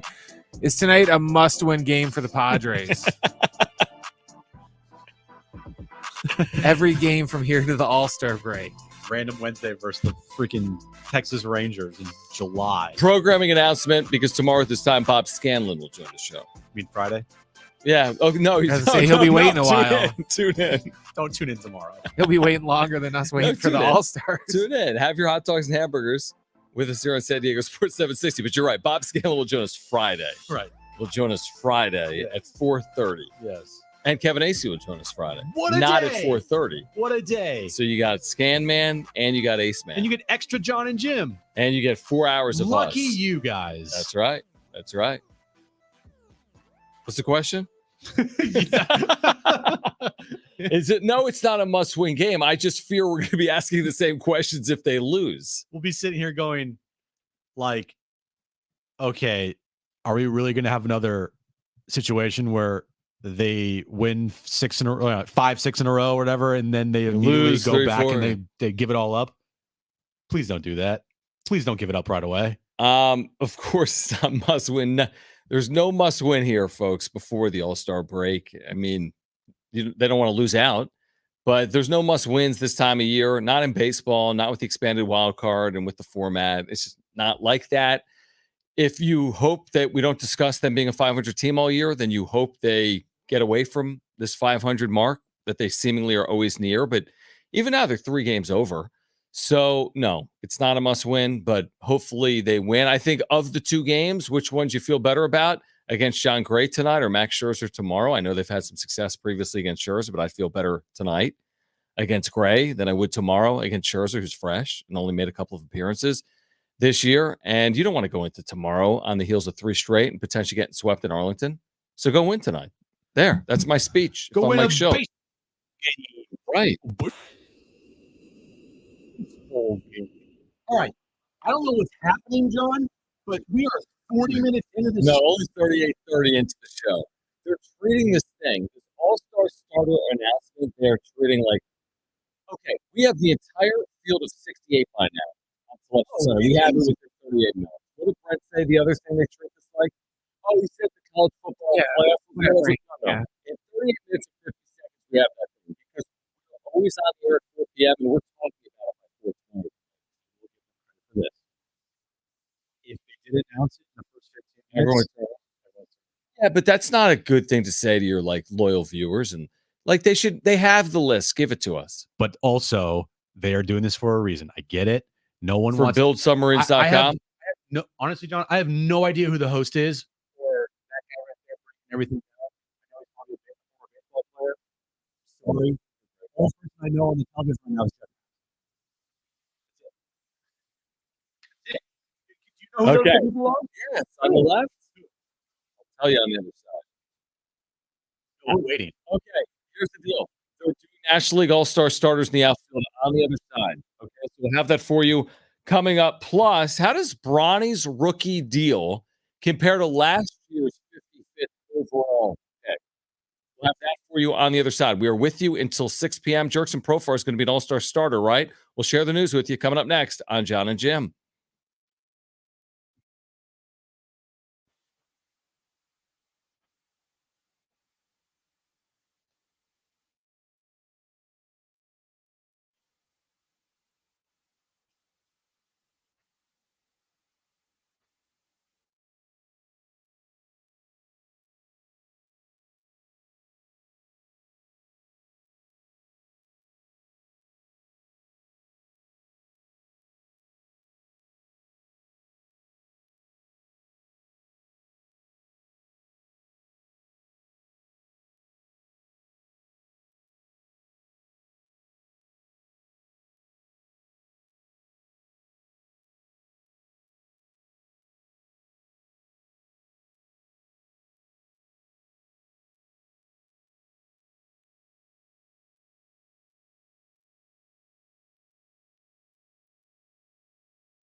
All right, National League All-Star outfield starters are being announced momentarily. We'll share the news with you as Jurickson Profar starting in his first All-Star game ever. That's next.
All right, so they will announce the starters before the game is played.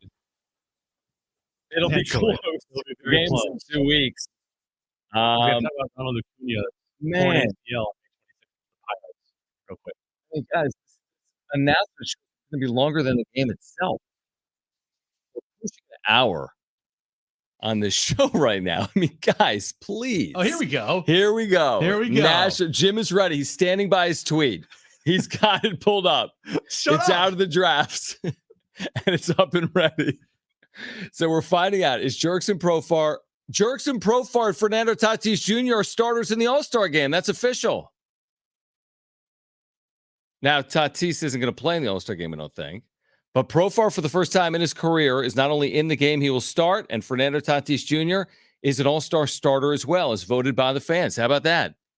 And Merrill should be in. You should have the whole outfield in, truthfully. Yep. How about that? Wow. Fans got it right. Right? Oh, yeah. Yeah, I mean, Profar should be in.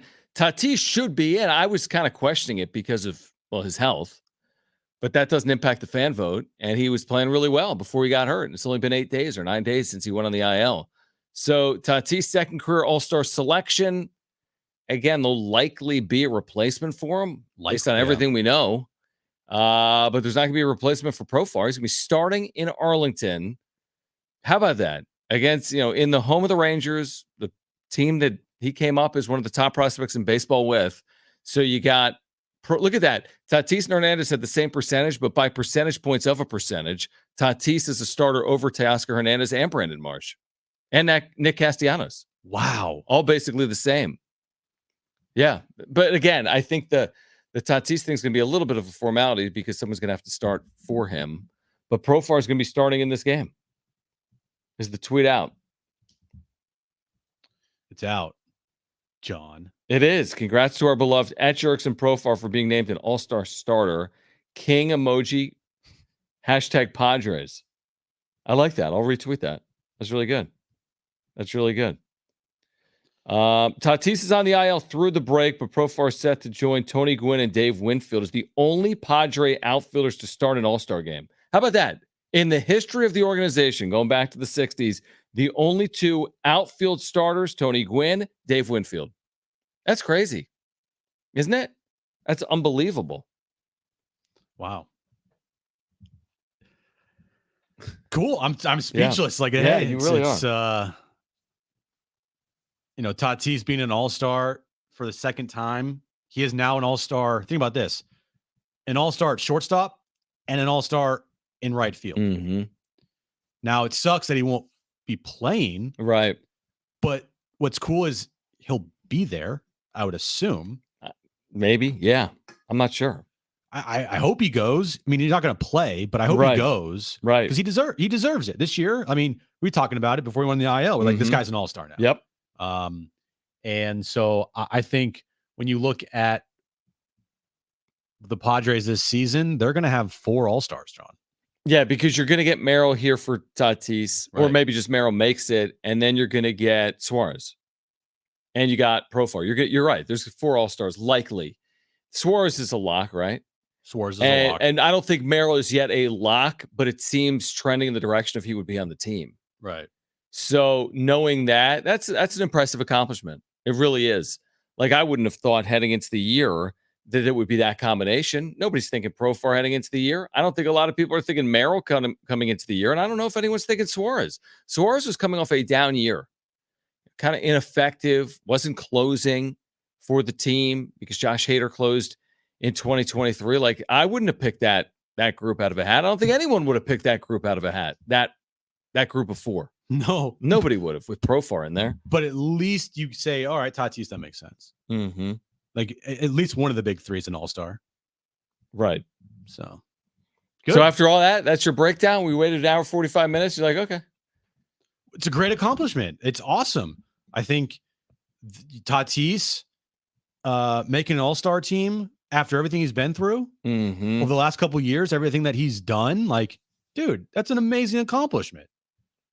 It is. Yeah, it is. I mean, again, for the Profar story, the $1 million deal is really incredible. It really is. I mean, last year I thought maybe his career was over when he re-signed with San Diego in September. I thought his career was potentially done, and then he signs, and I don't know how much he contributed a year ago, but they played well in September, and then all of a sudden a flyer deal in late February of this year. They had other options. They had considered them. There was a lot of Tommy Pham conversation. There was a lot of, what are we going to do in left field without Juan Soto? Is it going to be Jackson Merrill? Merrill said as recently as a day or two ago, he spent all offseason training as if he was going to be the starting left fielder for the San Diego Padres. He's their center fielder. So there was no guarantee that Jackson Profar was even going to be here, let alone sign with anyone before the season. He signed on as low of a low deal as you can get as a veteran with 10 years of service time. And to put together this season, not only is it remarkable, it's going to earn him a lot of money. He's going to get paid off of this. And if he doesn't, that's a shame on baseball, but he's got to get paid off of this year. And you know what's cool is that Tatis and Profar are like really tight. Yeah, definitely. They're really close. And they'll be going to the All-Star game together. You'll probably have Suarez there with you. Hopefully it's Jackson Merrill. And I was talking about like clicks the other day. Yeah. I would say you got Tatis, Profar, Merrill, and Arise. Like those 4 guys right there, they're like all really tight. Right. All 4 and they of those could, guys. in theory, all be in the All-Star game. And they could all be in the All-Star. Yeah, because Arise could game. be a reserve. Absolutely. So there could be even 5 if Arise were to make it as a reserve, because he was a finalist at second base. So I'd say a good day for Padres fans, getting a couple of starters named and voted in by fans with Jackson Profar and Fernando Tatis Jr. It's kind of a what if with Tatis. He was really playing well. And then, it's not just some short stint, unfortunately, on the IL for Tatis, like a real deal injury. They didn't even know about it. I mean, nobody thought it was a fracture. He played on the thing for forever. And eventually, like, why is this not healing? Why is he dealing with these symptoms? And they eventually did imaging, like, wow, he's got like a stress reaction fracture. Like, so unfortunately, it's not one of those things like, oh, I'll be back in a day or two, and maybe he's going to play in the All-Star game. I mean, that makes no sense. It does suck because he probably sitting there like, oh my gosh, I'm an all-star. Right. And all-star teams aren't like easy to make. Right. They're just not.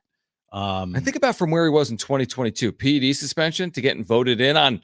It's been a nice year, but this is not his best career year. You thought in 2021 that Fernando Tatis Jr. was going to be an all-star at shortstop for like the next 10 straight years. I did. And then 2022 happened, and then 2023 wasn't that, he missed the 20 games to start the year. And I think we may have had a discussion last year if he should be an all-star or not, but coming off a PED suspension and injury. Maybe. But this year, I know he's injured right now, but he deserves it. Yeah, but here's my point there. It's that he got voted in. I know. You need more than just San Diego. Like, if this was still 2021 and the PED thing never existed, he'd be voted in every year. He was one of the biggest stars in the sport. He's no longer one of the biggest stars in the sport, in my opinion, actually. It's almost like they've, like, to some extent erased him. He's on no national ad campaigns. He's not a big part of the marketing of Major League Baseball. Yeah, there's still a level that is resonating here. I don't think this is all Padres fans getting him in. I think there's a level of national reputation with Tatis plus his play that's gotten him in. But I would have been surprised if you told me in 2022 when he got the PED suspension, is this the guy that's going to be getting voted in a lot moving forward? I would have said no. But I guess to some extent, what I'm saying is he's kind of overcome the suspension maybe nationally. I can't guarantee that, but it feels like he's kind of overcome. 25 years ago, like that thing hangs with Bonds for forever. That's everyone's talking about PEDs, man. It's such a big story. Now, 20 years later, it's like, yeah, you get popped. It's a big story. But 2 years later, I don't think it's the story of Tatis anymore. It's a story. It's a story. And it's always going to be with him. It will always be talked about. Yep. But I don't think it's going to be like this giant black cloud over his head like it was with Bonds. Right. And even with the giant black cloud over Bonds' head, he still won, 7 MVPs? And he was an all-star like every single year. So yeah, well, a lot of his stuff was really late, right? The Balco stuff was late. But I mean, at the time, you're like, everyone had suspicions. But he wasn't popped. Well, he was never popped. No, you've never So that's the thing. Never suspended. So it's ever. a little bit different. Right. I think it benefits Tatis that it happened early on in his career because he has time for people to forget about it, like you said, and he has time to just, make up with it, with his play, opposed to, Bonds that happened.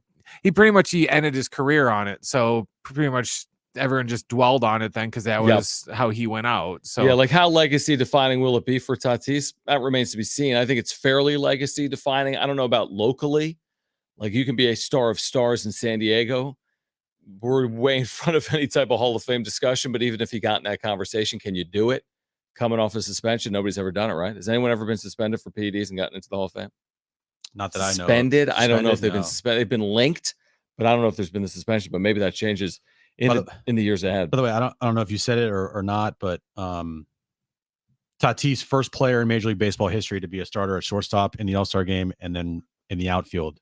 Is that right? In the All-Star game. I didn't realize that. Yeah. I didn't. With all the versatility now with players, that surprised and me. Mookie Betts had an opportunity this year. I was going to say Betts. But Trey Turner made it over him. So then now Fernando Tatis Jr. becomes the first baseball player ever to be a starter at shortstop in the All-Star game and in the outfield. Who would have ever thought? What a wild ride it's been. Talking about a roller coaster career, Fernando Tatis Jr. I'm sure to this point. I'm pretty sure you had. Bryce Harper's an all-star at first base this year. And he started in the outfield. And he was always a starter in the outfield. So what's the stat? Shortstop and outfield. Shortstop and right. Not infield and outfield. Short and right. Okay, gotcha. Yeah, I think Sarah Lang put that out there. All right. On the other side, further reaction to Jurickson Profar and Fernando Tatis Jr. being named starters for the National League in the All-Star game. Plus, how does Bronny's rookie deal compare to last year's 55th overall pick in the NBA draft? We'll share that with you on the other side. We'll kick off hour 3 of Jon and Jim. We'll do that next.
All right, this update is brought to you by Staples Stores. All-star starters have been announced. Jackson Merrill and Fernando Tatis Jr.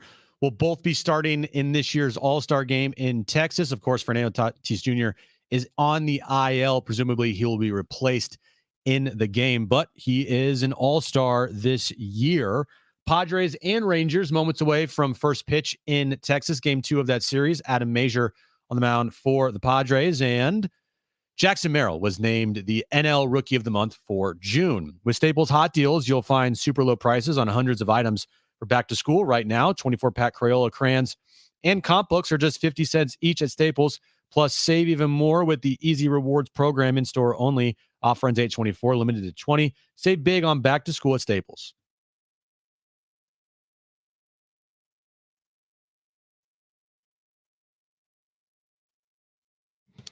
All right, San Diego and Southern California, what's going on? Final hour of Jon and Jim before the 4th. We hope you have a great holiday. Be safe. Enjoy it. We're back on Friday from the Naughty Barrel.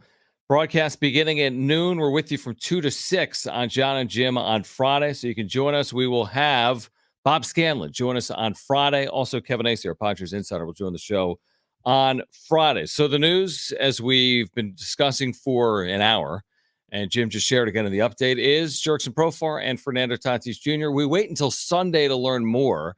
The entire All-Star team will be announced Sunday at 2:30. The real news is the Padres. They'll play tonight in 5 minutes, as you just said, against the Texas Rangers, 5 or 10 minutes, trying to avoid a 3-game losing streak. In the first 2 games of this losing streak, they've scored just 1 combined run. So, it's great. Tatis, Profar, Suarez, Arise, whomever else, Merrill, it's all great. What matters even more is what they're going to do on field here. What we saw over those 10 games, I'm not worried. I'm not concerned. They're going to figure all this stuff out. And then you see what's happened the last couple of days. We've talked about it.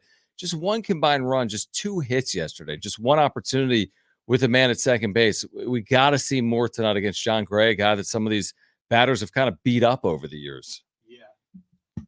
Turn on your mic, you idiot. Right, as Jim likes to say. Don't let 2 become 3. Don't let 3 become 4. Don't let that become 5 or 6. Right. I'm talking about losing streaks here, because you just had the best stretch of your season. The last 2 games have been pretty bad. 1 run on Sunday. Yesterday was a complete no-show from this team. Just absolutely complete no-show. 2 hits, 2 batters over the minimum, 2 singles. Runner got to second base 1 time all night. Dylan Cease looked really bad. Nobody had competitive at-bats. Manny went over 3 last night, 3 strikeouts. No one had more than 3 at-bats in the entire game, by the way.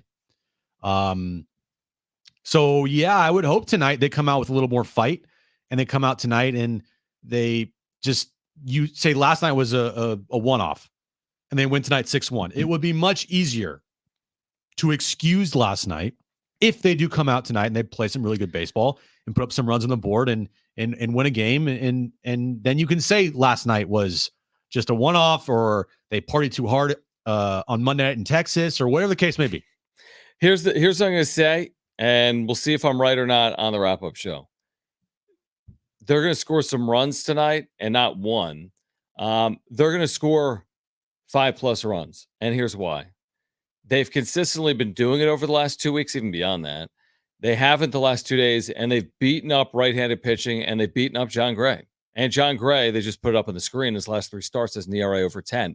It makes sense to me that they'll find ways to score. I didn't say they're going to win, but what I said is they're going to score 5+ runs. Now, Adam Mazur has to be good enough with that. You don't have to score 10 for him. That's unfair. If you score 5, can you win with someone like Mazur on the mound and with your bullpen? That's a big question for me, because I'm not saying this is going to be the greatest offensive output in franchise history or this season. But if they do put up some runs, which they're due to do and which they should do against Jon Gray, will that work for Adam Mazur? Because Mazur, has he made 5 starts and they're 3-2 in him? Yes. They're 3-2 in his 5 starts. He's got 7.25 ERA. So they've scored a little bit for him. So I say this, if they're going to score 4 or 5 runs, and I think they do tonight, is that going to hold up? And that's where it falls squarely on Mazur, really. If they score 5 and they lose 6-5, I'm going to point at Mazur and be like, you allowed 5 runs and went 3 2/3 innings. It's not good enough. So it's a big opportunity for Adam Mazur, because he doesn't have to be perfect tonight. I'm telling you, you don't need this guy to go 6 scoreless innings to win. And if he goes 6 innings, 1 run, and you lose, it ain't on Mazur. So can Major do enough, knowing that the offense hopefully does their part against John Gray? Oh, I don't know. Tune in. Tune in to find out. Except don't tune in because you want to listen to Jon and Jim right now. That's exactly right. And watch Jon and Jim on YouTube. Speaking of Jon and Jim. Speaking of Jon and Jim. Bronny James. Oh, yeah. Bronny. You know, our guest earlier this week, Bronny. Yeah, we had him on. It was a great interview. If you missed it. You missed it. You missed it. We had to cut it for time. Yeah, we had to cut out some audio this week, and it was Bronny James. Okay, so here's the thing. Bronny's rookie deal, okay, compared to last year's 55th overall pick in the NBA draft. Bronny gets an unbelievable deal. It's got to be the richest deal ever for a second-round pick. 7.9 guaranteed. It's a team option. $7.9 million deal. Team options for the fourth season. Last year, the 55th overall pick is a guy named Isaiah Wong. I think he played at Miami on the Final Four team. 55th overall, he gets a two-way deal, which doesn't guarantee that he's spending more than a portion of the year in the NBA. And he got $600,000 and $700,000. So a year later, the 55th pick gets $7.9 million. Not all of it guaranteed, but most of it. The year before, $600,000 to $700,000. That's crazy to me. All this talk we've had over the last week, I feel like it's more and more warranted when things like this present themselves. Now, a couple years ago, the same pick got a comparable deal on their rookie contract. But you're right, nothing like this. It's not like every 55th pick is like making $700,000 or $800,000 or whatever the case may be. And all of a sudden, Bronny signs a 4-year guaranteed deal for almost $8 million. They're going to screw this up. And they're going to screw this up for this kid. This is not fair to Bronny. You know how much pressure you're putting on him right now by, one, giving him a guaranteed contract, two, not saying like, hey, look, we need to develop him because that's what's best for his career. I know everybody wants the LeBron and Bronny playing on the court at the same time and Bronny throwing alley-oops to LeBron James and vice versa, right? Like, oh, that'd be so cool. Viral moments. Lakers lose 110-97 type of thing. But what's best for Bronny? The best thing for Bronny is to get better. And if you are going to stick him at the end of your bench, which is presumably what they're going to do, unless they have this wild idea of actually putting him in the rotation, which would be literally insane. But they're like, hey, JJ Redick just said earlier this week, hey, we're going to prove we've got this amazing development system, and Bronny is going to prove that. There's no development system that has you as the second guy off the bench playing 20 minutes every game as a 19-year-old. Like, that's not development. That's being thrust into something you're probably not ready to do. Like, how do you develop someone, but at the same time put him it's a very weird situation. You play him, but he's not ready. You don't play him, but you're developing him. I mean, dude, 20 minutes a night, though, that's a good amount of minutes. That's what I'm saying. He can't play 20 minutes a night, but he also can't play 1 minute a night and be part of this vaunted, revered development program. He is way closer to a guy that should only play 2 minutes a night than a guy that should get 20 minutes. That's my point. But JJ Redick said, hey, we're going to have this amazing development program. Well, then how could he be in the rotation? Is it just me, or when you look at Bronny, do you think that kid's ready and looks like an NBA player, or does he look like just like an average? No, I don't have any issue. No, I think his I athleticism is good, and I think that he's got a chance. I think if he would have stayed in college basketball, he would have had a chance over time to be a very good player, and then maybe that would have allowed him to have success in the NBA. I'm not saying he can't be a good NBA player. It just feels like there's a lot of hurdles that need to be cleared, and you're asking a lot of everyone involved to clear those hurdles. I mean, it's completely unfair to say anything would happen in 24-25 that is impactful for him. Like, he shouldn't be playing 20 minutes a night on a team that's going 48 and 34 or whatever in the NBA and playing all those meaningful minutes. That's not fair, I don't think, to him. I think if he was given the fair handshake, develop as a college player, then maybe he would have a chance to be successful in the NBA. He still does. It just feels like right now they're making it unfair for him. He has so much to prove. Right. So much to prove.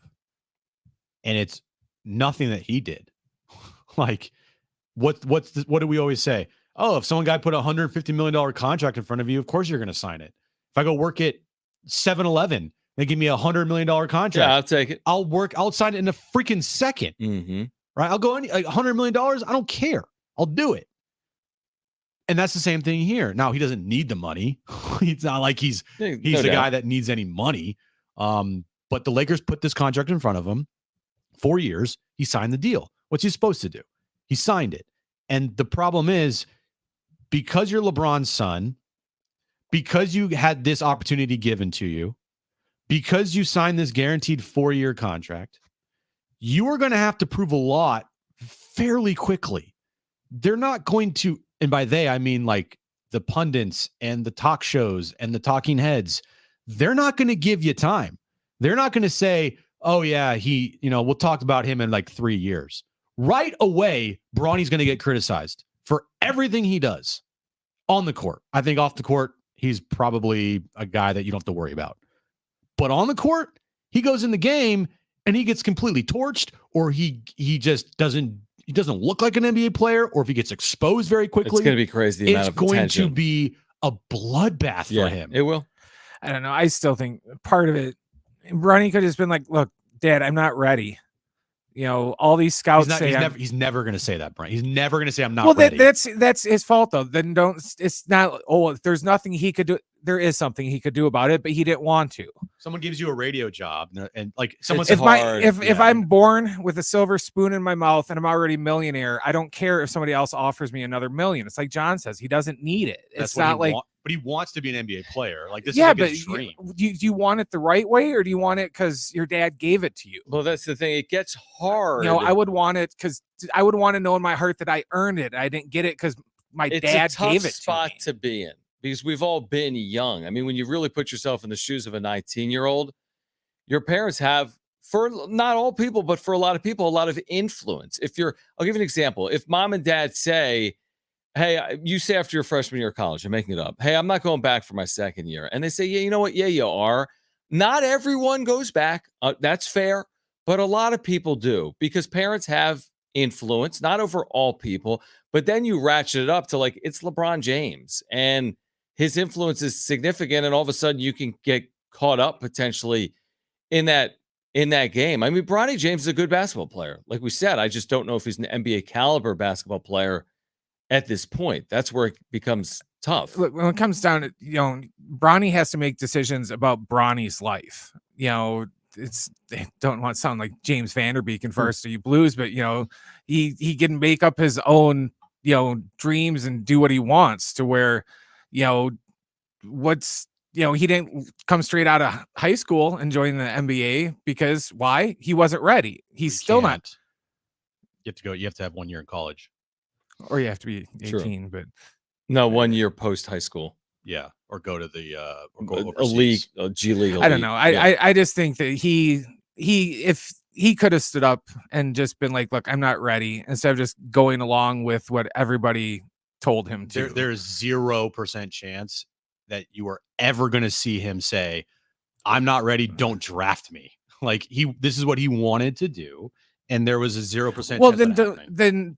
He's not an innocent victim in all this where, Bronny's just, he's not. He's like you said, if NASA offers me $1 million check to go, build spaceships, but I don't know how to build. I don't know how to. There we go. Submarines. We'll go with that. I don't know how to build submarines. Well, do I take that job? He knows how to. Yeah, but he's not qualified though. That's the thing. Just because he knows how to play basketball, his 4 points a game makes him qualified.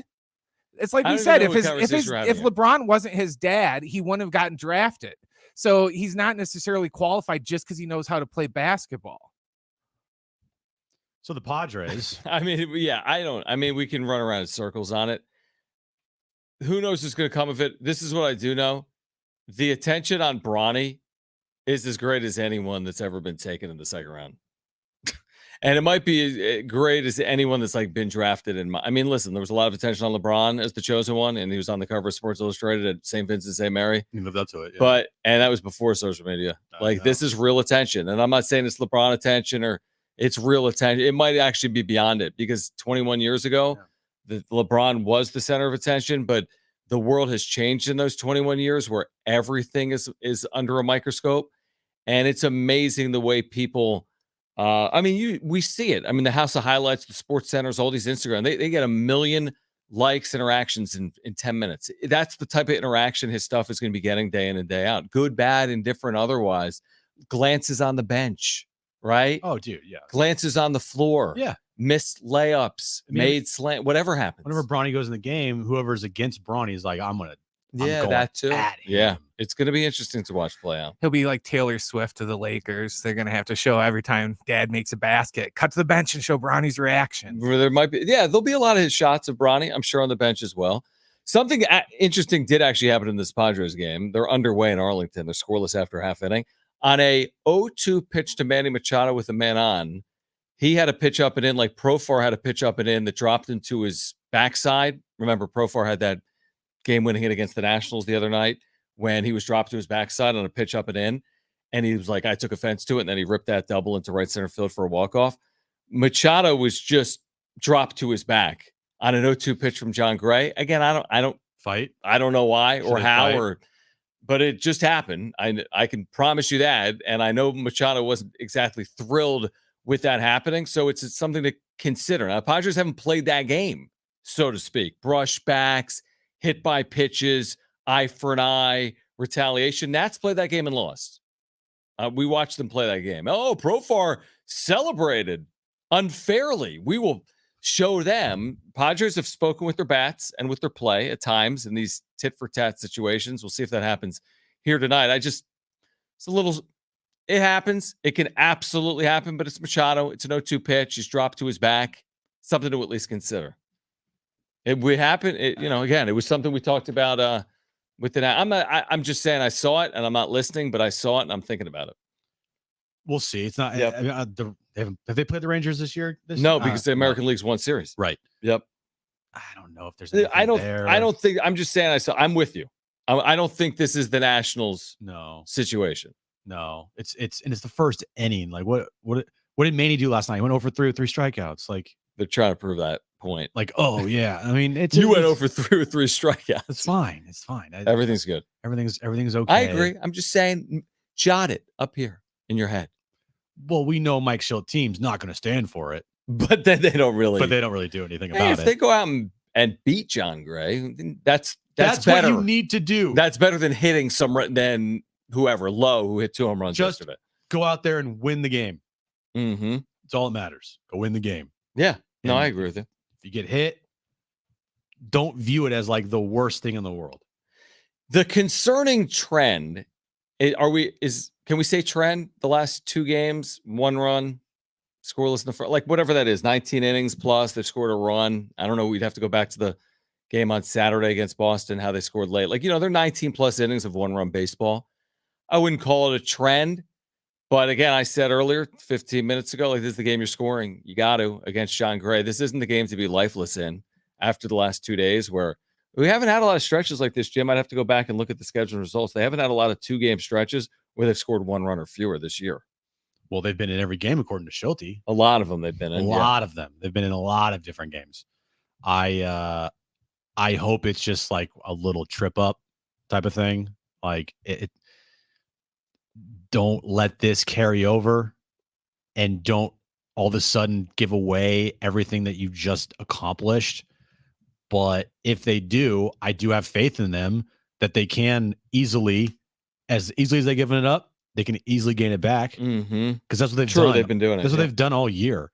And the problem is they've been around 500, so they've never been able to have separation. Right. Now they have a little tiny separation.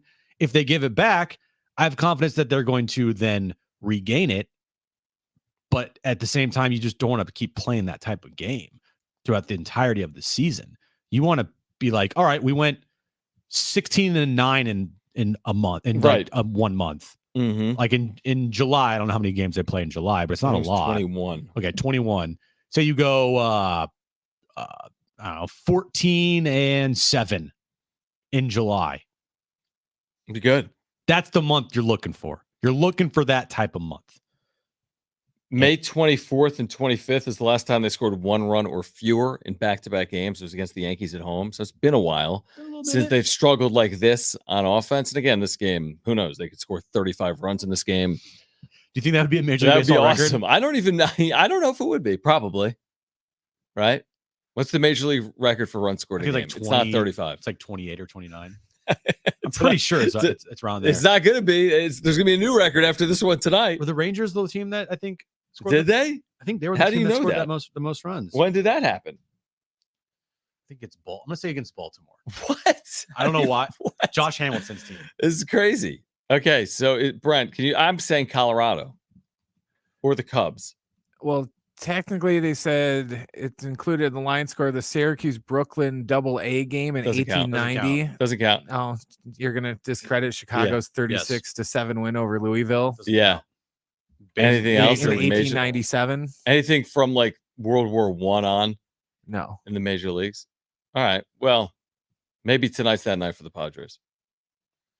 35 runs, which Jim says would be a Major League Baseball record if they scored 35 runs here tonight. So they're underway in Arlington. Again, Padres and the Rangers. This is game 2 of a 3-game series. Series wraps up July 4th, a day game on July 4th because the Padres are traveling, right? What time is the game tomorrow for the Padres and the Rangers? It will be played tomorrow at 11:30 in the morning. So Padres, Rangers, 11:30 in the morning. No off day for the Padres. They'll open that series against Arizona on Friday at 6:40, July 5th. And again, we'll be downtown broadcasting live, Naughty Barrel from noon to 6. Jon and Jim from 2 to 6. Bob Scanlon will join the show from Padres.tv. Kevin Acee, our Padres insider, will be on the show as well. That'll be Friday, July 5th. You found it? August 22nd, 2007, Texas Rangers versus the Baltimore Orioles. How do you know that? 30 runs they scored. I'm just amazed you pulled that out of like anywhere. Yeah, pull that out of my ass. How did you know that? You just had seen it or heard it somewhere? What was the final score? 30 to what? 30-3. 30 to 3. The Rangers put 5 runs across the board in the 4th inning, beginning their incredible day. They didn't score until the 4th? The big score innings came in the 6th and 9th, where the Rangers put up crooked numbers. A grand slam by Marlon Byrd capped off a 9-run 6th inning. What? Travis Metcalf hit a grand slam of his own in the 8th inning. And Jared Saltalamacchia added a 2-run home run as part of a 10-run outburst. The Rangers added 6 more runs in the 9th, and they now hold the record for most runs scored in a Major League Baseball game by a team ever. How pissed was Baltimore that they scored 6 in the 9th? Do you think they tried to retaliate? The closest was the closest team to score 30 runs before that was the 1955 Chicago White Sox against the Kansas City A's, where they scored 29 runs. Wow. And then in 2020, the Atlanta Braves scored 29 runs against the Miami Marlins. The more you know. Great history lesson right.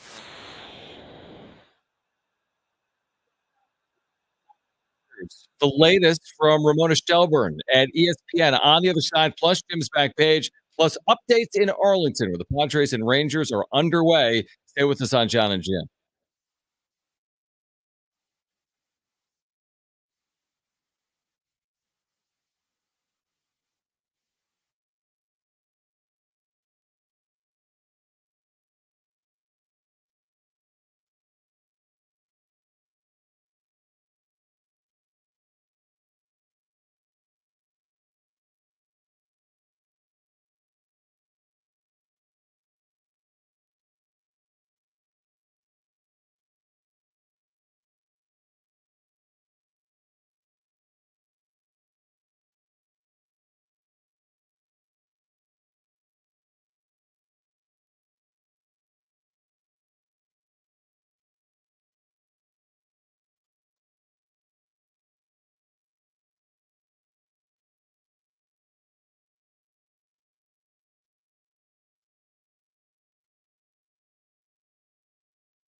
All right, updates from Arlington, where the Padres and Rangers are underway. Also, why did it go south between Klay Thompson and the Warriors? We've got the latest next.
All right, this update is brought to you by Staples Stores. Padres Rangers, game 2 of their 3-game series, underway right now. Scoreless in the top of the second inning there. Jackson Merrill and Fernando Tatis Jr. both named starters in the All-Star game this year. Jackson Merrill was named the Rookie of the Month for June today. With Staples Hot Deals, you'll find super low prices on hundreds of items for back to school right now. 24-pack Crayola crayons and comp books are just 50 cents each at Staples. Plus, save even more with the Easy Rewards program. In-store only, offer ends 8/24, limited to 20. Save big on back to school at Staples.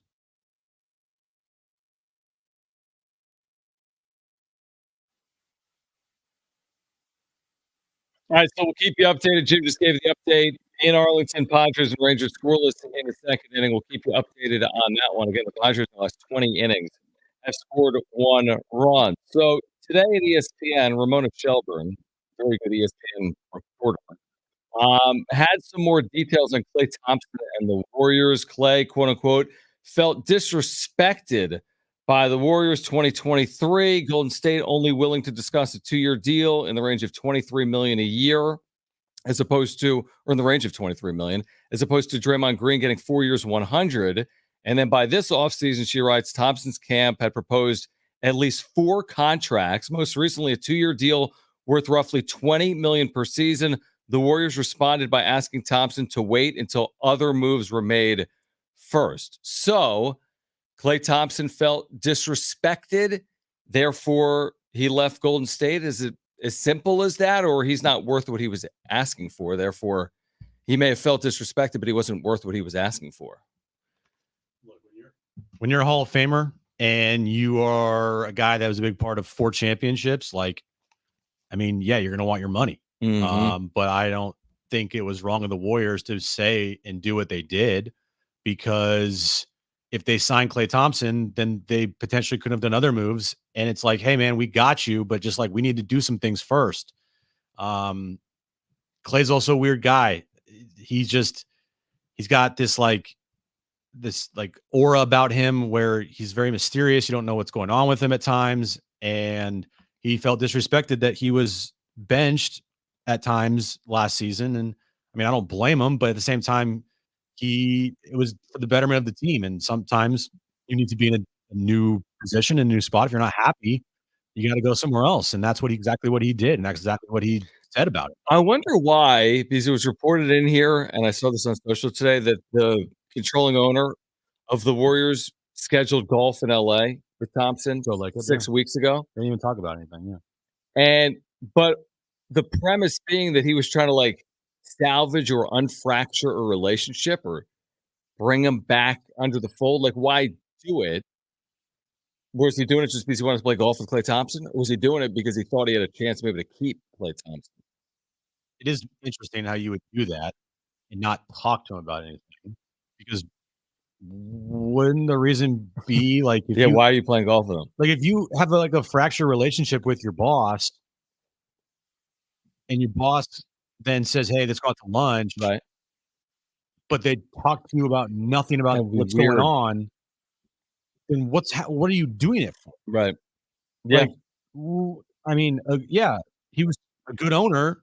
Like, would go and try to fix a fractured relationship or something. If you see a guy's not happy, you go and try and fix it if you're a good owner. But I don't. Maybe he just realized that like there was nothing to be fixed there, and he just went out to go play golf with Klay Thompson. I don't know. It's just a weird situation. Ramona Shelburne wrote that he was invited to play golf because Joe Lacob was trying to show him respect and try to strengthen a frayed bond with the franchise legend so that he might be willing to wait, to trust the team still wanted him, even though negotiations on a new contract had long since gone south. It's a weird situation. It's like when you know something's over, but you make like a half attempt to salvage something, even though you know it's over. That's what it seems like to me. Again, at the end of the day, maybe the Warriors, like, sometimes business is hard. Like, this is big boy sports, man. I mean, that's great. You can't pay for past performance in the NBA.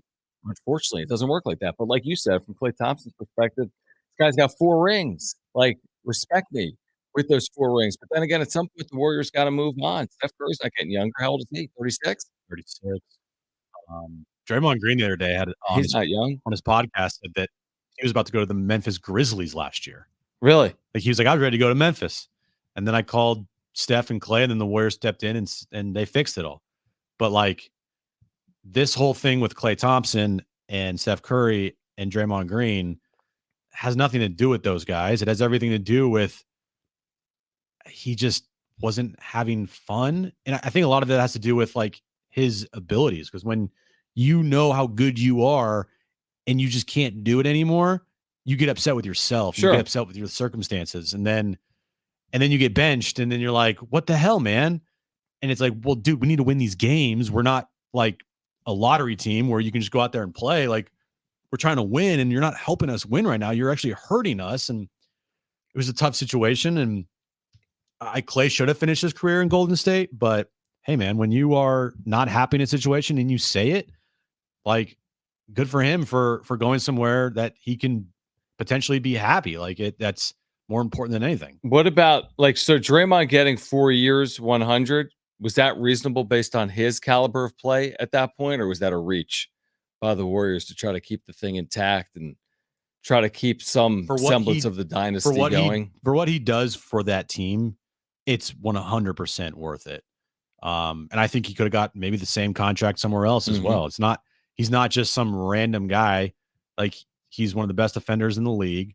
Yeah, he doesn't have much offensive game, but he's also an extra point guard out there. Great passer, great defender, great, like the other stuff that you don't like to deal with, which is the locker room stuff and punching your teammate and getting technicals and getting thrown out of games. Like, if you win, you just deal with it. But if you don't win, like they didn't last year, then it becomes potentially a problem. So if they win this year and he does well, they can live with it. And they can tolerate it. That makes sense. That's how it is. It's like, you tolerate certain things if you win. If a guy isn't performing or he's causing problems or whatever, and you're not winning, then it could be an issue. But yeah, $100 million for Draymond, like, that's normal. So do you think the pressure will be off him a little bit, considering that now he'll be behind Luka and Kyrie and Klay? Yeah, well, he's already behind. Yeah, I was already going to say, like, well, I know, but he was still but he was in Golden State though, so the fans and everyone had such high expectations of him to where in Dallas, he's always going to be behind Luka in Mavericks' eyes to where, if he struggles, he can disappear a little bit and then just, I don't think Mavericks fans are going to be like okay if he struggles and disappears. Like they're expecting to see high level Clay close to like not the 37-point a quarter Clay, but the like game 6, maybe not that level either, but still like a really good Clay. I don't think he has to do as much in Dallas as he would have had to do or they expected him to do. No, he's got to win. If he averages like 14 points a game, shoots 39% from 3, like that's kind of really what they're looking for. And that's kind of who he is. I mean, last year he averaged 18 points per game. He shot 39% from 3. He hasn't shot below 38.5% from 3 ever. So I'm looking at it right now. I mean, he's been a 39% three-point shooter even post-injury. So if that's what they want, that's what they get. They're going to get a 40% three-point shooter that is capable, even based on last year playing 30 minutes a game, of scoring. He can score. And again, with Luka and Kyrie, you might not score 18 points a game, but if you can hit 40% of your threes, if you can win in the postseason, he can do that. He's won a lot of games in the postseason. Again, will he be the difference between winning an NBA title or not? That might be a bridge too far. That Klay Thompson's the difference for the Dallas Mavericks to win an NBA title next year, but potentially he thinks he can get a 5th ring. And I think that's probably a big reason why he ended up in Dallas over LA, or maybe even back in Golden State, truthfully. Also, it was reported that he didn't want to end up in LA because he felt like it was too much like the Warriors. Older, aging. Yeah. Which is, I mean, you're also aging too, buddy. Yeah, like, it's true. You're not 29. Like, you're not like a young guy around a bunch of old dudes. You're also an old guy who's had 2 major surgeries on your leg. And, like, okay. But being around Luka and Kyrie, we'll see. I mean, Luka's obviously that team's best player. Yep. And I don't know, man. Defensively, is he the same? No. Offensively, is he the same? No. But he can bring value to a team for sure. And if he's a guy that is just going to be a spot up 3-point shooter, then he could probably excel in that role. Yeah, and again, sometimes you get that change of scenery even late in a career, and it's a home run, or other times you look at the player like, wow, he's a shell of what he previously was, and the spot he was in previously used him the perfect way, right? Like everything worked for a long period of time at Golden State. Is that going to be the case here in Dallas? Well, how many years did he get with Dallas? 2, right? So it's a win now, obviously, situation. No, he got 3. Did he get 3 for 50? 3 for 50. 3 for 50. 16 a year. All right, on the other side, updates from Arlington, plus Jim's back page. Stay with us.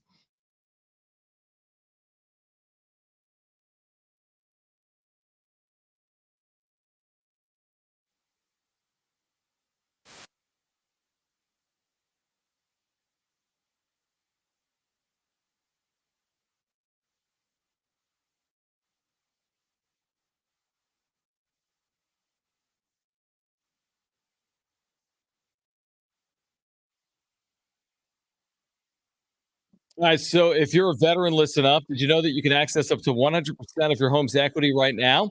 Hey, guys, it's Schaefer. You can do it with Loan Pronto's VA Equity Advantage program. You can get 30, 50, 100 grand or more and use that money to pay off all those credit cards and personal loans, car loans, or maybe use the cash to do that home improvement project.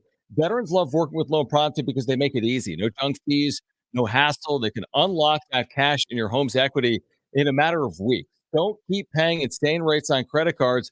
There's a smarter alternative with Loan Pronto. Get more info and start the process now at loanpronto.com. Or if your current VA loan rate is over 6.5%, Loan Pronto can get you in a streamlined refinance with a lower rate right now with no income verification and no appraisal. Lower monthly payment big time. Loan Pronto makes it so easy for veterans. Call now. Here's the number: 619-207-4336. 619-207-4336, 619-207-4336, equal housing lender, NMLS 1661781, subject to lender approval, NMLSconsumeraccess.org.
All right, game 2 of the series between the Padres and the Rangers is a duel in Texas. No score in the third. John Gray out of Major.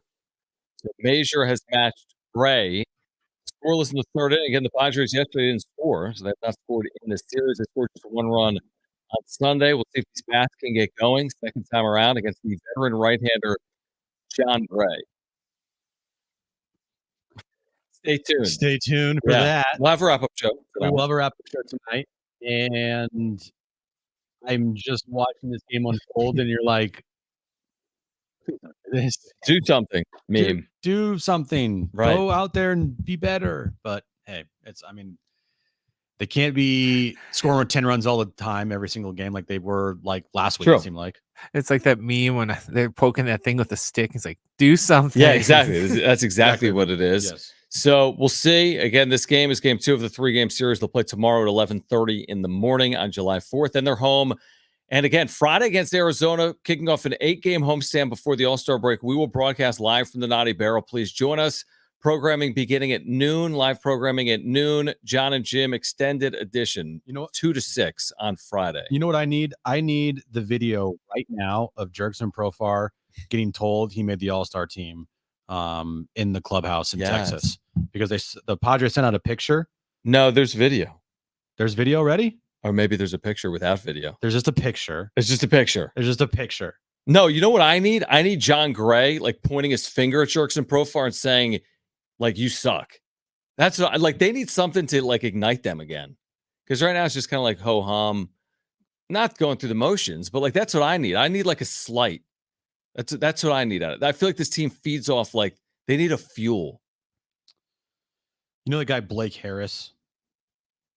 He's a writer for the Dodgers. And he has a podcast for the Dodgers. I know the name. Yes, I do. Yeah.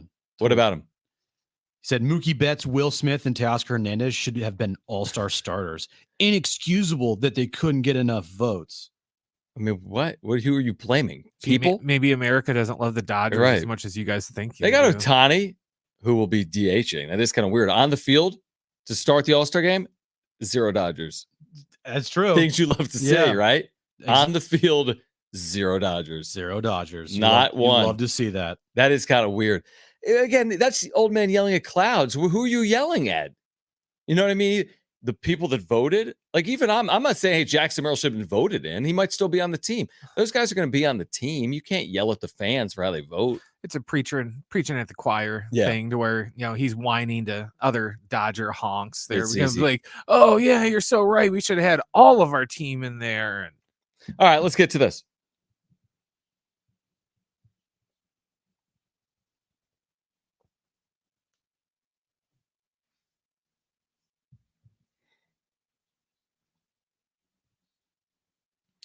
So last year, John, the top 5 All-Stars as far as votes go for the WNBA. Asia Wilson, 95,000 votes. Breonna Stewart, 87,000 votes. Brittany Griner, 72,000 votes. Elijah Boston, 72,000 votes. Or Elijah, excuse me. And Jackie Young, 62,000 votes. Okay. Is it Elijah or Aaliyah? Aaliyah, I think. Okay. Aaliyah Boston. Top 5 2024 All-Star results for the WNBA this year. Caitlin Clark, 700,000 votes. Wow. Aaliyah Boston, or Aaliyah, right? 618,000 votes. Asia Wilson, 607,000 votes. Breonna Stewart, 424,000 votes. Angel Reese, 381,000 votes. If anybody today is saying that Caitlin Clark isn't the reason for all of this that's happening to the WNBA, the proof is in the pudding. She's kind of, I mean, there's a one-of-one element there. The Tiger Woods effect on golf, her impact on women's basketball is unbelievable. It's been incredible. Yeah. And so when you look at the WNBA now and the fact that, again, I know it's crying over spilled milk, but she's not on the Olympic team. You don't think that you would have gotten a way more viewers for the Olympic team if you put her on there? Because right now nobody is going to really care as much because Caitlin Clark isn't on the team. No, it's going to impact viewership. It will. It will impact viewership for sure. It's you have the thing, the goal in that it's the Olympics, though.